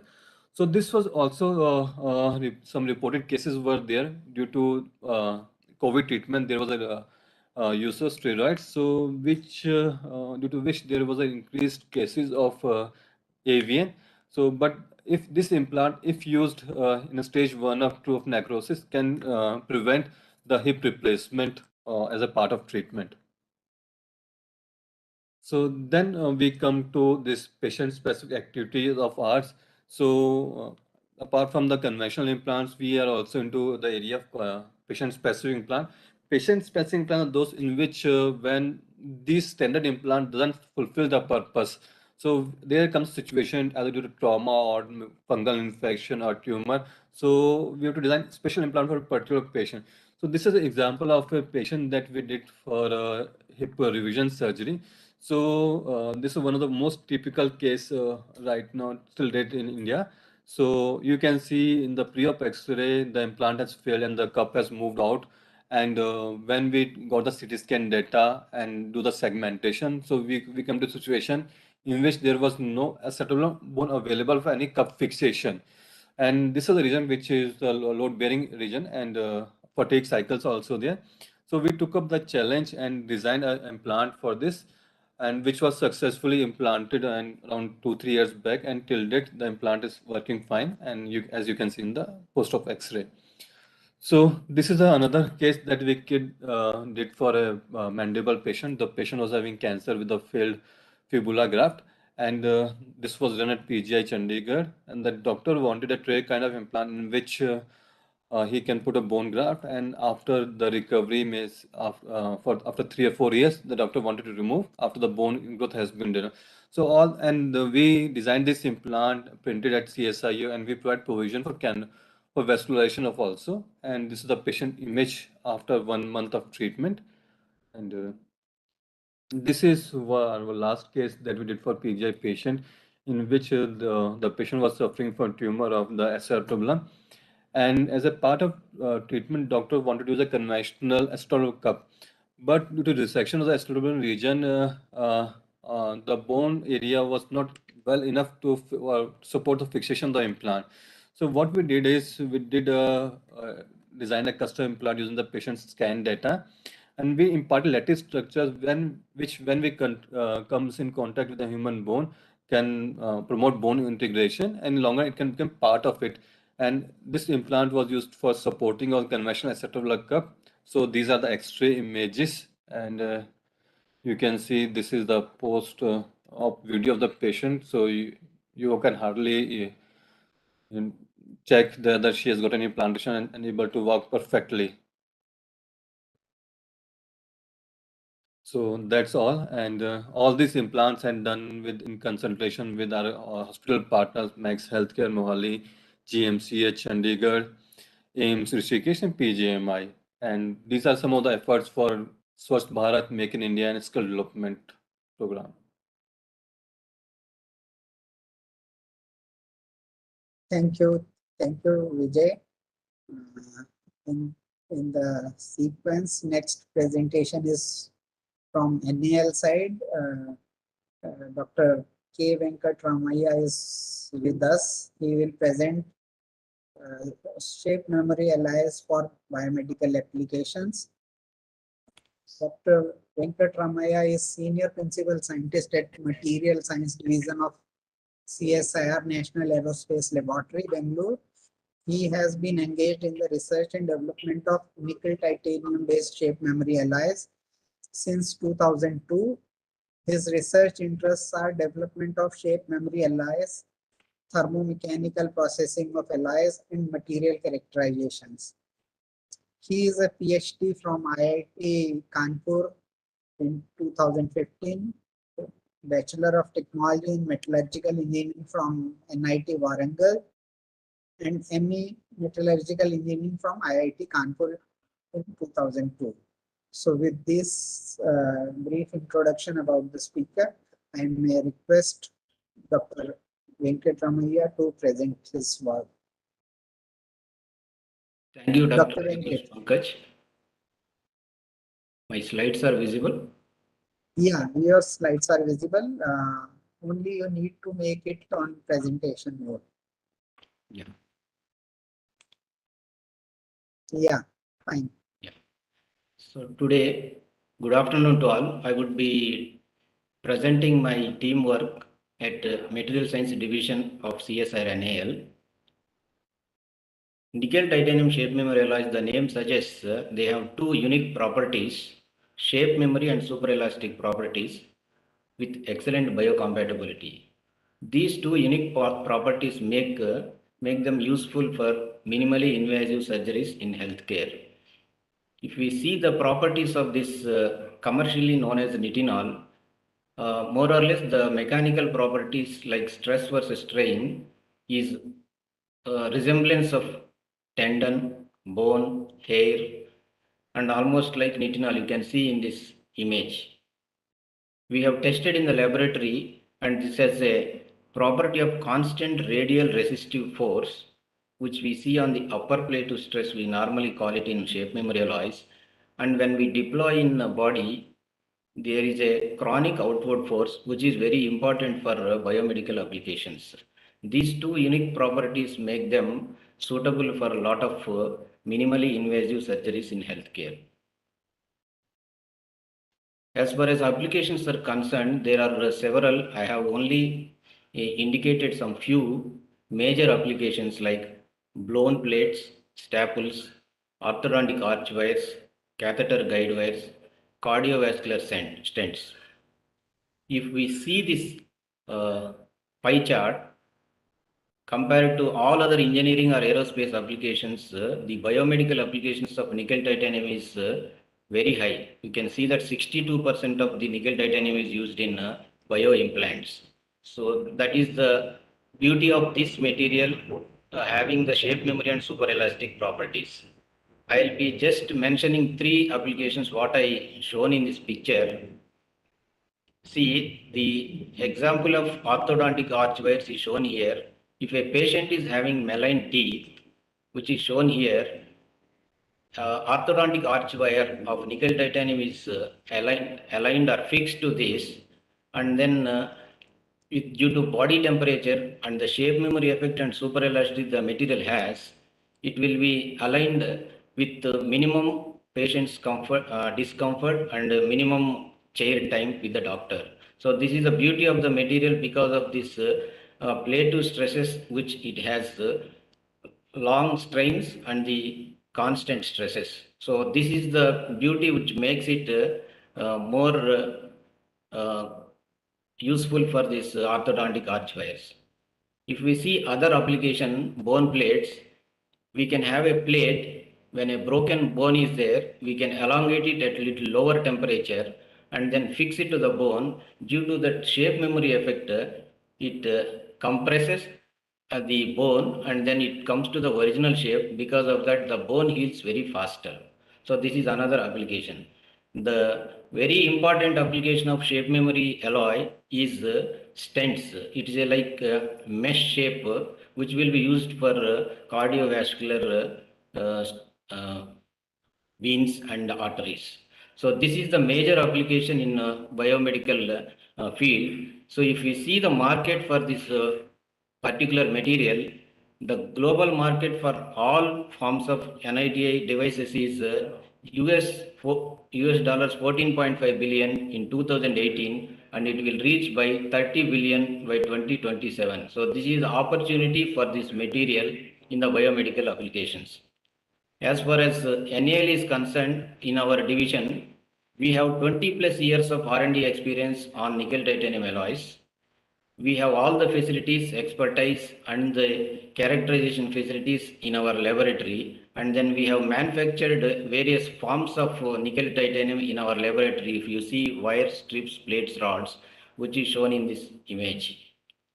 And we have evaluated the properties as per ASTM standards, what has been mentioned here, F2004, F2516, F2063, F2129 standards, so that this material is suitable for biomedical applications.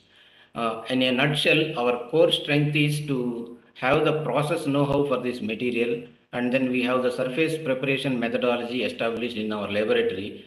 Whatever we have developed here, engineering and biomedical products, the TOT is being transferred to Midani Hyderabad, Mishra Dhatu Nigam Limited. They will be producing the semi-finished products for the applications, whatever is required for the country. And the transformation temperature which is happening is material at body temperature is very important, and the purity of this material and the process parameters and the shaping and design of tooling and shape setting all are very, very important. Our core strength is to make this material, and then the expertise available with us to characterize this material. With the core strength what we have collaborated with the Sri Chitra Tirunal Institute for Medical Sciences and Technology, Trivandrum, and we have developed 3 products which is shown here. One is atrial septal occluder, second one is flow diverter stent, aortic stent graft. Atrial septal occluder, it is a 2 flange type structure which was initially started with the thin nickel titanium wires. It was shape set in 2 phases. First phase has a braided wires, and then to the tooling is done to make this septal occluder to the required dimensions. It will be used in deployment of heart when a septal defect, a hole in the heart usually referred to as, can be closed using this device. It is a 2 flange structure. When it is passed through the catheter, first flange is deployed in the left septum, left atrium, and the second flange is deployed in the other side, so that the hole is closed. So this particular device is transferred to Biorad Medicines Private Limited, Pune in January 2021. Clinical trials and then regulatory body is still awaited. And the other device is flow diverter stent. It is also a very thin nickel titanium wires of the order of 70 microns is used in this. It will be used for when there is a aneurysm in the brain. This can be diverted using this super elastic nickel titanium wire braided stent. This is also transferred to Biorad Medicines Private Limited, and this is also under clinical trials. The other one which we developed is aortic stent graft in collaboration with Sri Chitra. This is for when there is a bulged aorta. To bridge that bulged aorta, there is a nickel titanium 500 micron wires in the form of rings will be supporting the polyester conduit so that the bulged aorta is isolated. This expression of interest is invited from industry to collaborate with Sri Chitra and then NAL. And in a nutshell, at the end, we have developed 3 devices: atrial defect septal occluder, flow diverter stent, aortic stent graft, and nickel titanium semi-finished products. So the transfer of technology is being done to Biorad for the first 2 devices. The other one is for expression of interest invited. The semi-finished products for NITI is being transferred to Midani. The cost of these individual items, imported devices, are mentioned here in this column. The atrial defect septal occluder imported device is 0.5 to 1 lakh, whereas flow diverter stent is 7 to 8 lakhs, and aortic stent graft is 3.5 lakhs. And the material which we developed is 30 to 35% less than the imported material. The 3 devices which developed with Sri Chitra Tirunal is much less cost compared to the market, but the exact figure yet to be arrived at. Thank you. Thank you, Dr. Venkat. With this, I suppose, with this, our presentation session is over. Now the next session is business to business discussions, in which we will discuss opportunities in translation of medical technologies. The session moderator are Dr. A.K. Shukla, Head Business Development and Project Planning, and Dr. Sanjeev Verma, Head Biomedical Applications. So over to Dr. Sanjeev Verma and Dr. Shukla, please.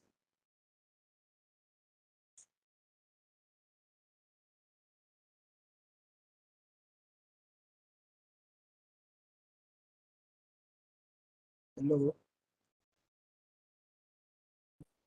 Dr. Sanjeev Verma. Yes, sir. Yes, sir. Yes. I am here. Dr. Shukla is also there. Yes. Sir. Dr. Shukla, please. Sir, shall I start this next session? Yes, please. And Okay. I request Dr. Shukla to appear on the screen, please. Right. Awesome. Good afternoon to all. Good afternoon. Shukla ji video नहीं आई अभी आपकी. Okay, just a moment. आप start करें मैं. Yes. Good afternoon to all. I am Sanjeev Verma from Biomedical Application Group at CSIO, Chandigarh. As a part of Government of India initiatives and to foster the Atmanirbhar Bharat initiatives, this event of Industry Connect is being organized. So on this occasion and on behalf of CSIR, Chandigarh, I welcome you all to this session on opportunities in medical technologies translation. We have with us Ms. Nita Goyal from Bioline India, Indore, Mr. Amol Bhardwaj from Educate Systems, Mr. Ravi Prem, Popes and Company Limited, Mumbai, Mr. Shrikant Tiwari from MDC Testing and Certification, Mr. IP Singh from Oceanic Fitness Private Limited, Chandigarh, Mr. Tarlochan Dev from Dabat Asia, and Mr. Pradeep Kumar B. And we are also having our business development head, Dr. A.K. Shukla, who is heading the business development group at CSIO. Dr. Shukla, please introduce about our business development Yeah, group. very good afternoon. I think I have some problem with my video. So just a moment, I'm trying to get it done.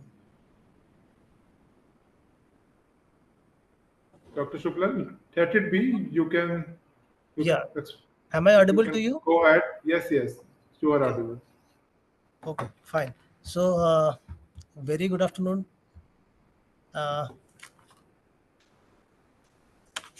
Actually, for this event of technologies and solutions for medical instruments and devices, our biomedical group, which is one of the important group of this CSIU, is working in the areas of like innovative technologies from yeah, sorry, diagnostics and therapeutic devices, rehabilitation and assistive technologies, additive manufacturing based orthopedic and implants. So these all these have been discussed in details. What are the technologies and what are the research is going on in the institute, at, and all these technologies which have been discussed are at either technologies are available or these are at advanced level of development.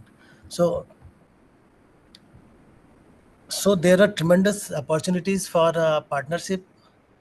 Like there is a very enriched ecosystem in place for R&D partnership. For R&D partnership, I mean to say like sponsored research, wherein projects are fully funded by the industry, and these are having specified R&D objectives as well as defined projects output, resulting generation of intellectual property or knowledge base. It also covers process design and engineering, process modeling and simulation, application of computational methods, development of software, etc.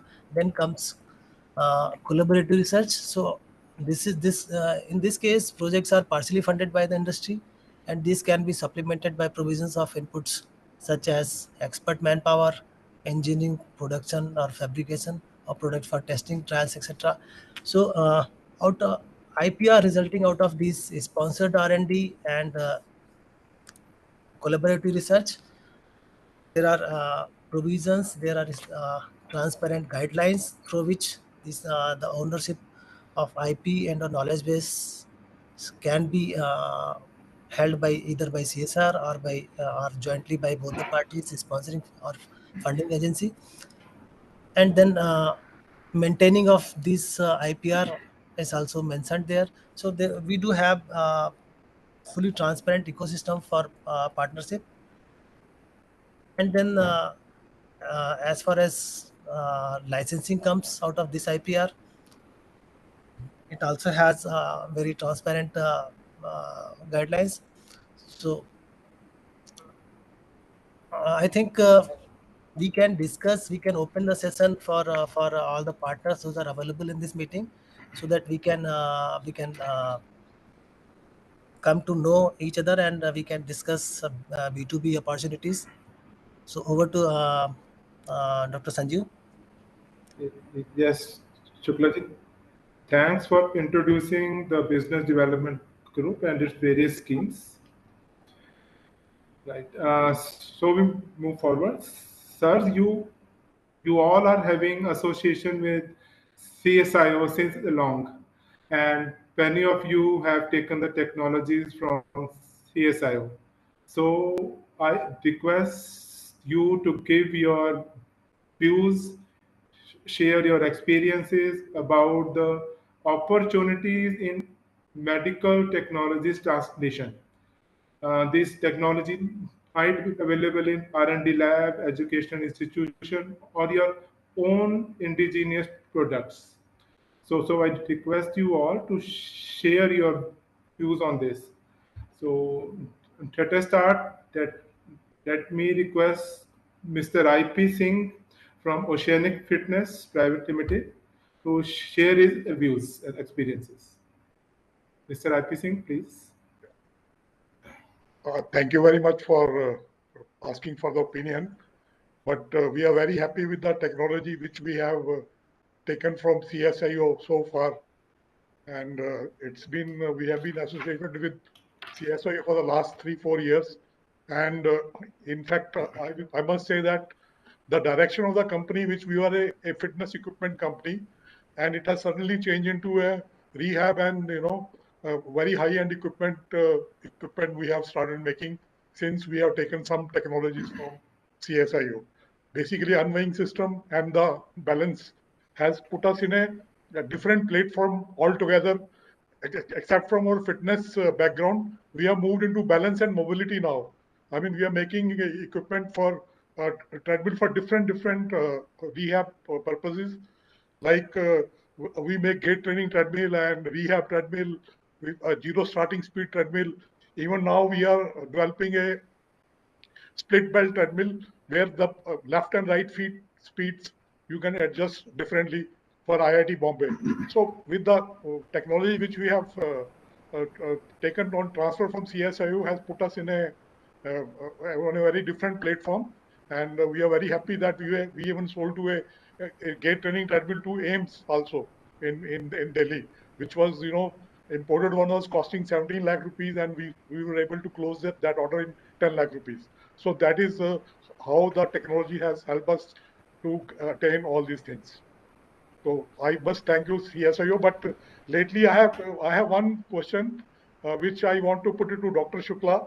Is that now we have seen that the trend is that TOT fees have increased tremendously.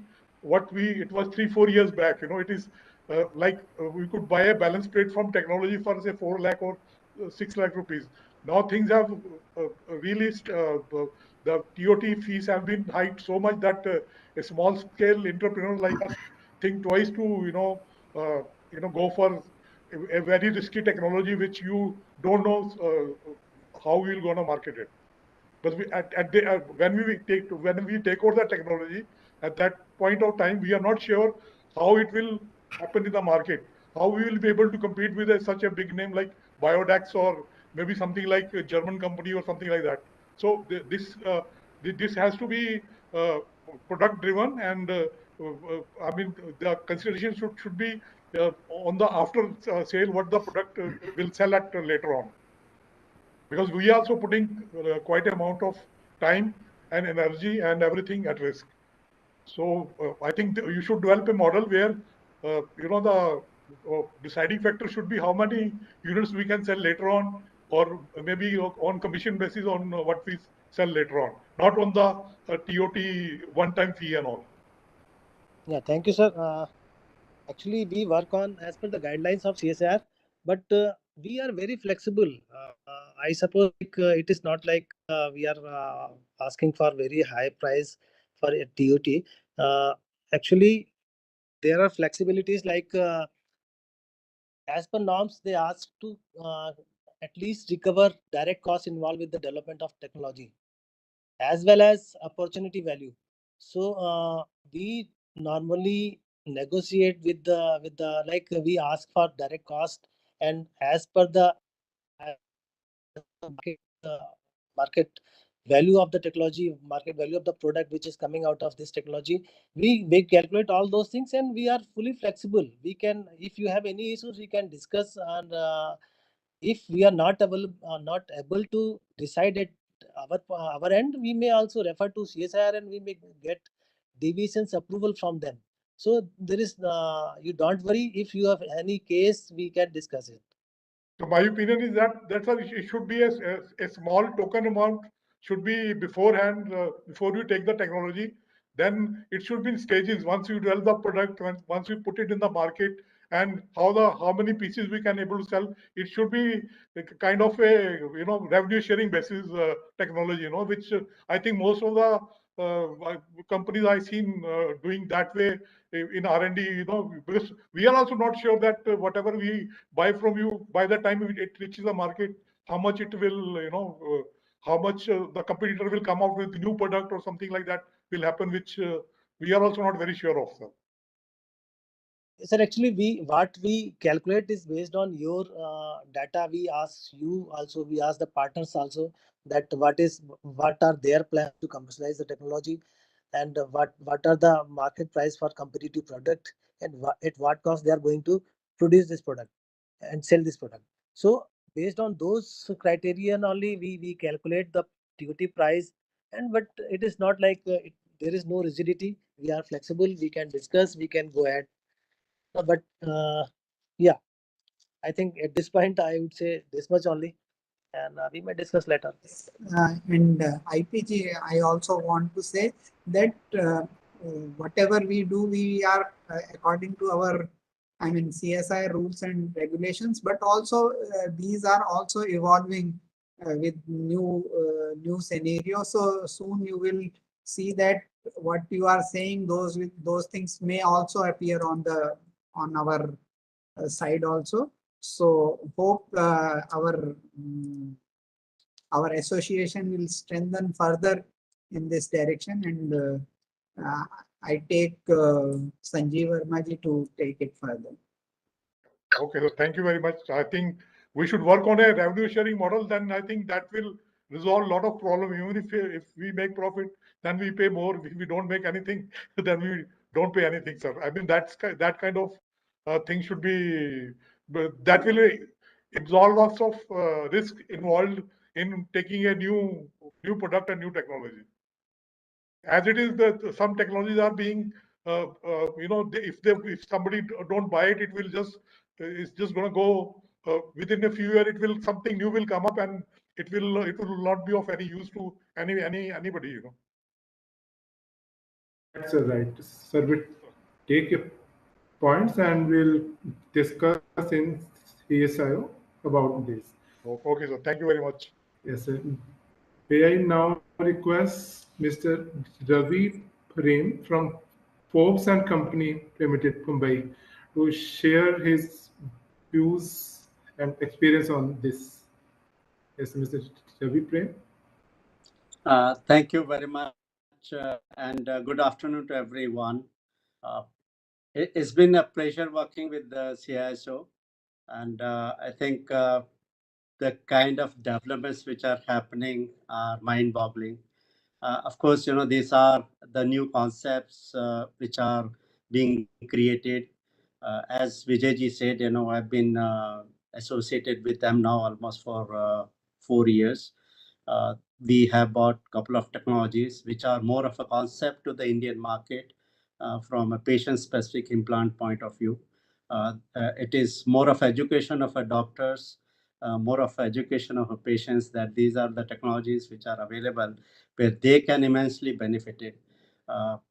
And I'm sure all the scientists, those who are doing the work, have been throughout the presentations presented by different scientists. A big congratulation and a compliment to all of you for doing such a great job. I'm sure the technologies which are being created are useful to the industry, to the as a country. This is something which we are trying to push. There are regulatory bodies where it need to get approval from. The patients are not used to this kind of high end of technologies. Patient-specific implants, which are today 87% of that is still imported. And what imports of the patient-specific implants that happen to India are not really the quality which actually CISO has developed. So that itself gives us opportunity, but at the same time a challenge, that these devices need to get approved by the regulatory bodies in India, and doctors also need to can actually brought up to that subject. But I think these are all initial teething troubles which any entrepreneurs or any business has to undergo through. So we've been very patient full for this. But yes, there's a commitment of Hopes and Company that we would like to provide the quality implants to the Indian customers, Indian patients, those who cannot afford the implants. Those have been produced by multinationals, costing very heavily and may not be really affordable and available to them. So our commitment to CISO and to the India is very, very high. We are Indian company. So we are committed for this cause. Once again, big congratulations to all of you. Thank you very much for doing great job. And of course, under the leadership of a director is shaping up well, and I'm sure it will grow in a big way. Thank you very much. And I must take a special thanks to Vijayji, who've been doing really, really great job in 3D printing particularly. There are implants which we have created which doctors were doubting, and I think that's where actually the technology have a opportunity, and which we definitely would like to leverage. Thank you very much. All the very best. Thank you, sir. Thank you for such motivating and kind words. Thank you. Thanks a lot. So now I request Mr. Amol Bhardwaj from Messrs. Educate Systems, Chandigarh, to share his opinions and views on this topic. Mr. Amol?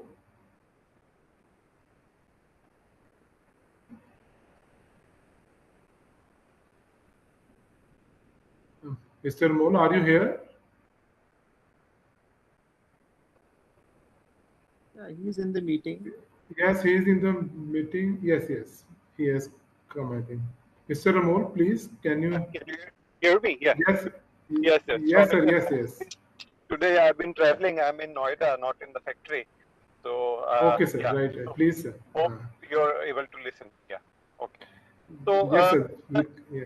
I've been associated with the CSIO since many years, and I would like to just like present few suggestions here, and maybe that could be useful in the long run.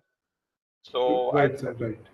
present those suggestions like upon my experience that have been here with CSIO, and that could benefit the industry and the researchers both. So Right. the first part of my suggestion is the research which is going on, or which the new researchers take, that should be pretty much evident to everyone. Like we could know it from the website that these are the researches going on. Because see, every project takes time to develop, and to make it patient usable, to get it to the market, there needs to be a constant innovation from the beginning. It can't happen like a researcher isolated work for 3 years and then offer the TOT. So my suggestion is that whatever research you are doing, please bring it online on your website. Whatever is completed, and that should be there, and whatever is going on, because we could adopt to the current research which is going, and we can take the researchers on board, and we can work together, not waiting till the end. So this is point A. Right, sir. Point B is you have loads of equipments that are very high end, and they are very useful. And my second opinion suggestion is that you should place all the resources online, the equipments, and you should place a charging a fee of at a no profit no loss basis for those equipments, test measurement equipments, the resources which you have. Please place it online for the industry to use, so that the more we come to your institute, the more we work together, the more synergy will be achieved, and the more products will come out. So the second part is, like, you can, like, few institutes have already done it, but the CSO, I think, is lacking in that area now, and they should also do it. Please make them online, because we know these equipments are costly. We can, like, use it at your institutes with your researchers, with your help. And actually, it would be a wonderful to have all the resources available locally in Chandigarh. And these are 2 points majorly which I think can be adopted and will be useful for the industry. Rest, see, COVID has brought in a lot of change, lot of focus, lot of attention on medical devices, and now we have the regulation also. So it is time that we should all join hands and we should like come up with the synergy and with the team effort, and that would create a wonderful ecosystem of medical devices. And like Chandigarh already is well known for this, and doing such steps will again take it more further to that achieving that goal of Atmanirbhar Bharat. So I hope that helps you and all other partners who are there today. Right, sir. Thank you, sir. Sir, I will try to add that the list of various facilities which are available at CSIO is already available on our website. It is divided into three types of facilities. One is electronic design and development facility, manufacturing facility. Then third is analytical facility. This has been done recently. I think you might not be doing this. We have also uh, got the list of this facility on our website. And the second point you raised was that ongoing research on website. The right, sir, this is a very nice suggestion.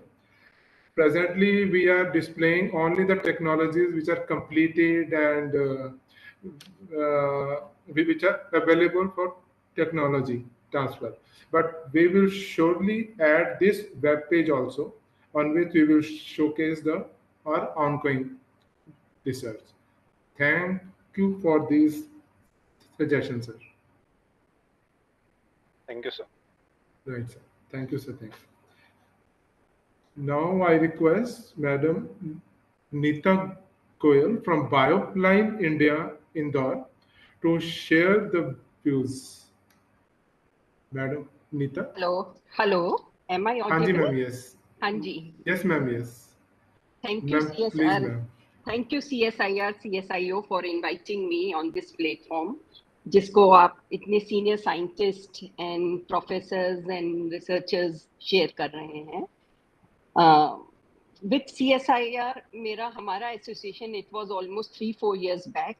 We Yes. started on one project, I think with Dr. Sanjeev Verma, आपके साथ शायद start किया था हमने, with for a hemoglobin meter. But unfortunately, it was बीच में ही it was stuck in because of COVID and everything.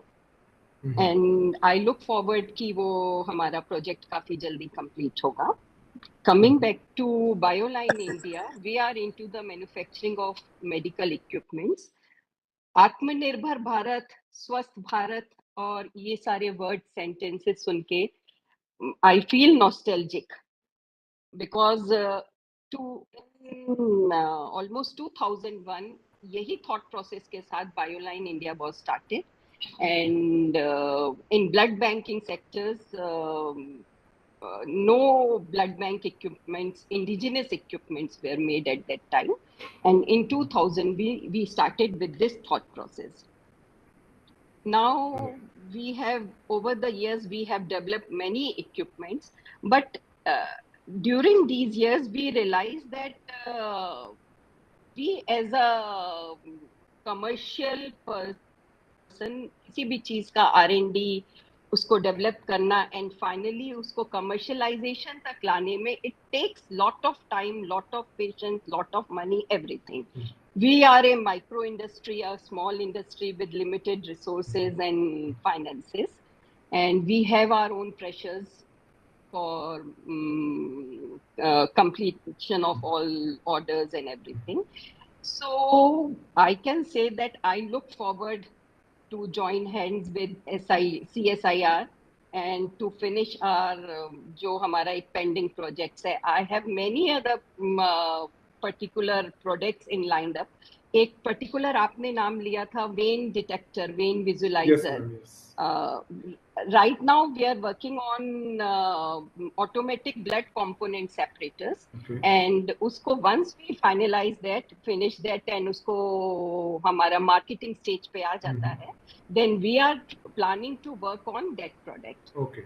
We generally try to work on only on those products कि जो India में manufacture नहीं होते हैं, Right. and those are very expensive, so we can cut down the cost for them and servicing part can also be very well taken care of.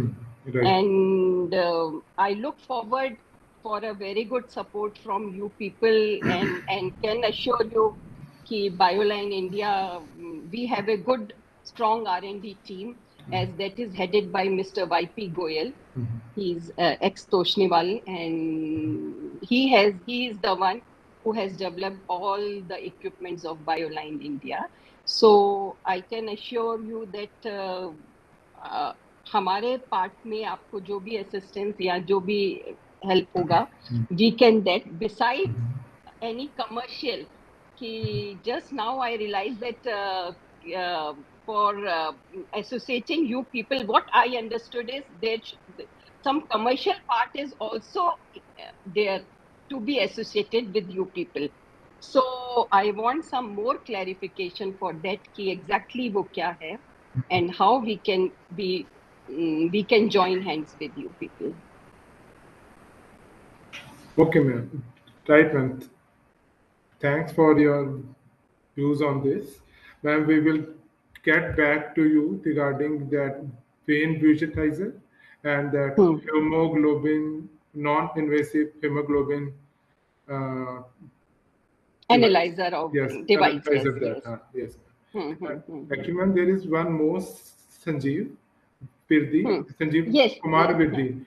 You might have Yes, spoken yes. to it, and we will take that work again forward. And we will Dr. Sanjeev will contact you regarding that, and regarding pain visualizer, we will also send you the product specifications and product introduction regarding that. Sure. Thanks a lot. Thank you so much. Thank you so much. Thank you so much. Now we have with us Mr. Terlochan Dev from Tabat, Asia. Can we hear from you, sir, Mr. Terlochan Dev? Thank you very much for the opportunity. In fact, about CSIO, I recently visited, you remember, about a few days back only, and that was Yes, sir. very, Yes. very brief visit, of course. And as I mentioned that during that time, I would be visiting you once again and seeing all the technologies on offer, and I'm sure we will have some opportunities to and common areas to associate together. And I have already last time I was understood that there are certain products which are actually into our product line, and they probably will be of area of interest for us, and I will be visiting you very soon and have a detailed look at the projects, and then we will discuss it further. But I'm very happy that you're working on this kind of latest technologies, and you have changed my one the one thing I would like to mention here is that you have changed my perception during my last visit. What I had earlier about the CSIO and what you guys have been doing now. So this is I would say I really should compliment to you. Right, sir. Thank you very much. Thank you, sir. Thank you for your motivating words. And we again invite you to our campus to explore the possibilities further. I will get in touch with you and make a visit soon. Right, sir. Thank you, you sir. very much. We have another person from industry, Mr. Pradeep Kumar. I'm not sure from which company he is, but he is there. Mr. Pradeep Kumar, can we get your introduction and your experiences and views about this? Mr. Pradeep Kumar.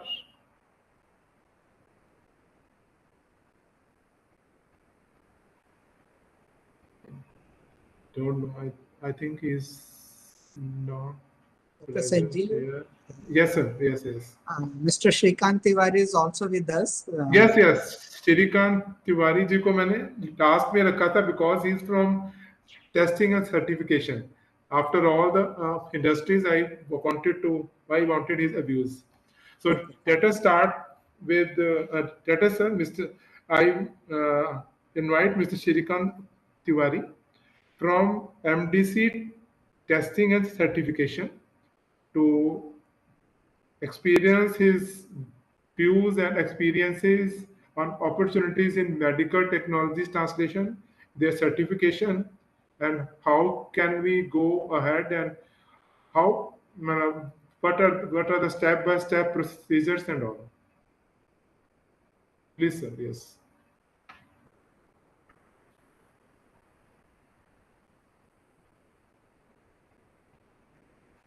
Good afternoon to all. Am I audible? Yes, sir. Audible. Hello. Sir, Yes, audible am I है आप audible? sir. Yes, sir, audible. Okay, fine, fine. So good afternoon to all, and thank you to CSI or CSI Chandigarh for bringing us on this common platform for the B2B discussion. I'm from MDC Testing and Certifications. We are into the testing of medical devices, specializing in orthopedic implants and performance testing of medical devices. We are also into the various certifications, and our focus area is on the compliance to the applicable performance standards for the medical devices. We have around 20 years of experience so far in this.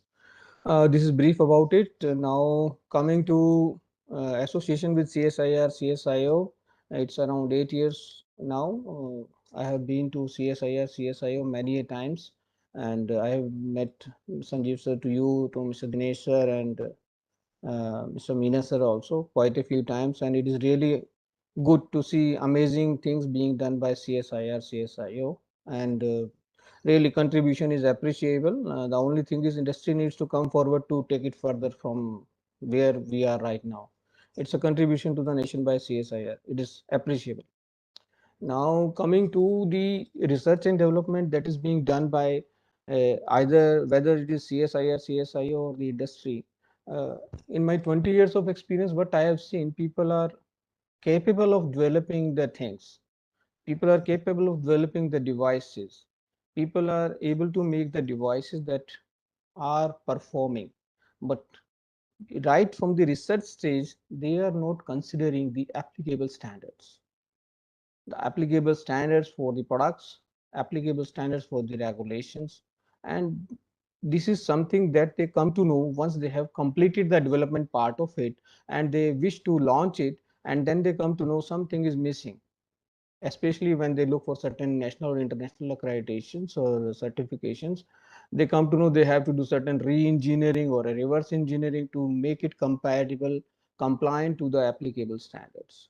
This is wherein I think, Sanjeev sir, when I met you, when we were talking about the ventilators and manual resuscitators, I also shared this, that availability of the international and national standards for compliance right in the research stage is the need of the hour for CSIR, CSI also.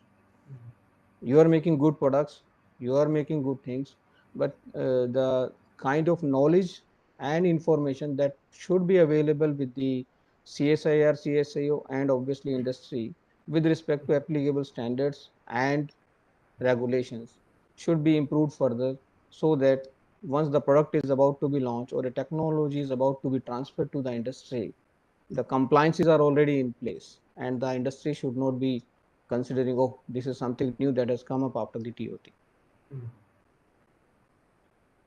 A lot of activities are always there. Whenever any of the activities is to be done with respect to the medical devices, there are two aspects. One is a non-clinical aspect, one is a clinical aspect.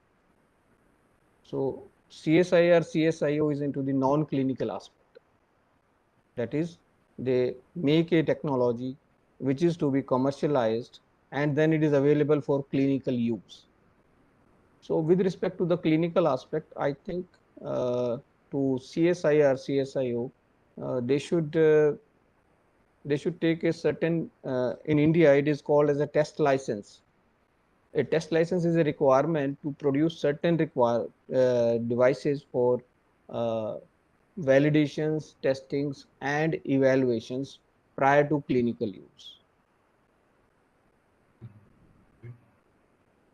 So that when the test licensing activity is completed and you have obtained all the necessary compliances, and then you are transferring the technology, the manufacturer has to apply only for a manufacturing license in India. and effective from 1st of October, every medical device as per the statutory order 648, it is into the regulation. So whatever the technologies are being transferred from CSI or CSIO, that also should be through a regulatory channel. This is my recommendation on this B2B platform.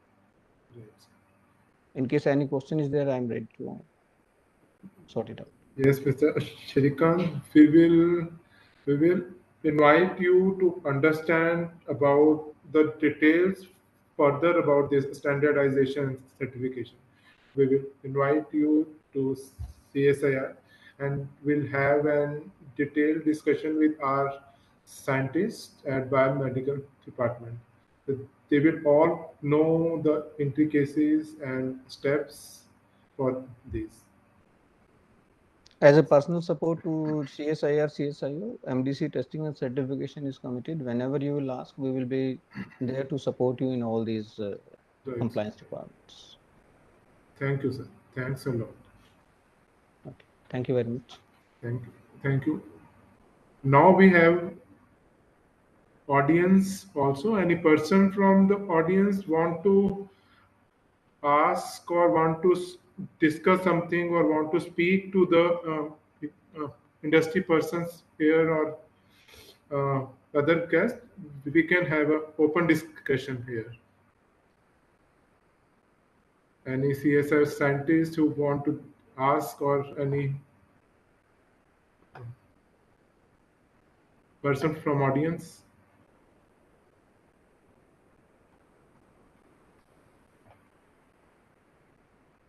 Right. Right, sir. Thank you. I I want to thank you all persons who have come here, have part of business to business discussion, and who have helped us guide guide us about what should we do further. And I thank you all. Right.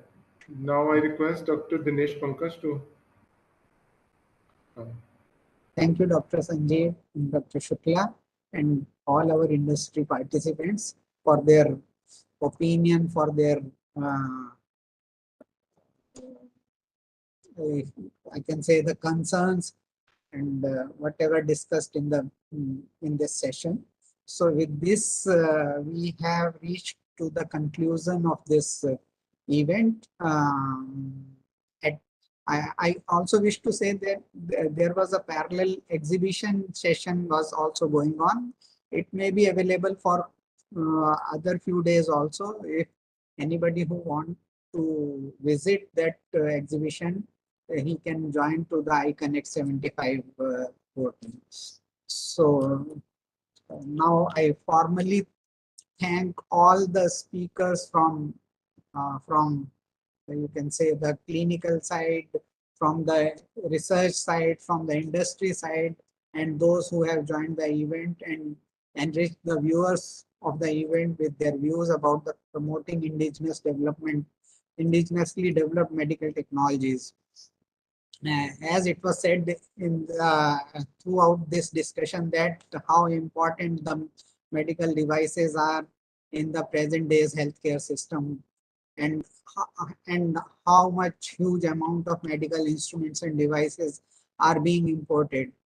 But there are it was also discussed that what are the gaps to fill this I mean import substitution. So certainly the long gestation period from the idea to the market that involves development, clinical validation, certification, product design, and so on. So industry concerns were also discussed over here, like the cost of technologies, revenue sharing model, involvement of industry from the beginning, sharing of equipment resources. So with all these things, it emerges that hand holding among all stakeholders is important to fill that gap. I hope this event has provided an opportunity to both researchers and industry to further strengthen their relationship and come together to bring the indigenously developed technologies in the market. With these words, once again, I thank you all and all who have participated in this event, all the organizing team or event management team, and to help us in smooth conduction of this event. Thank you all. I say the event is now concluded. Yeah, Thank thank you. you. Thank you, sir. Thank you.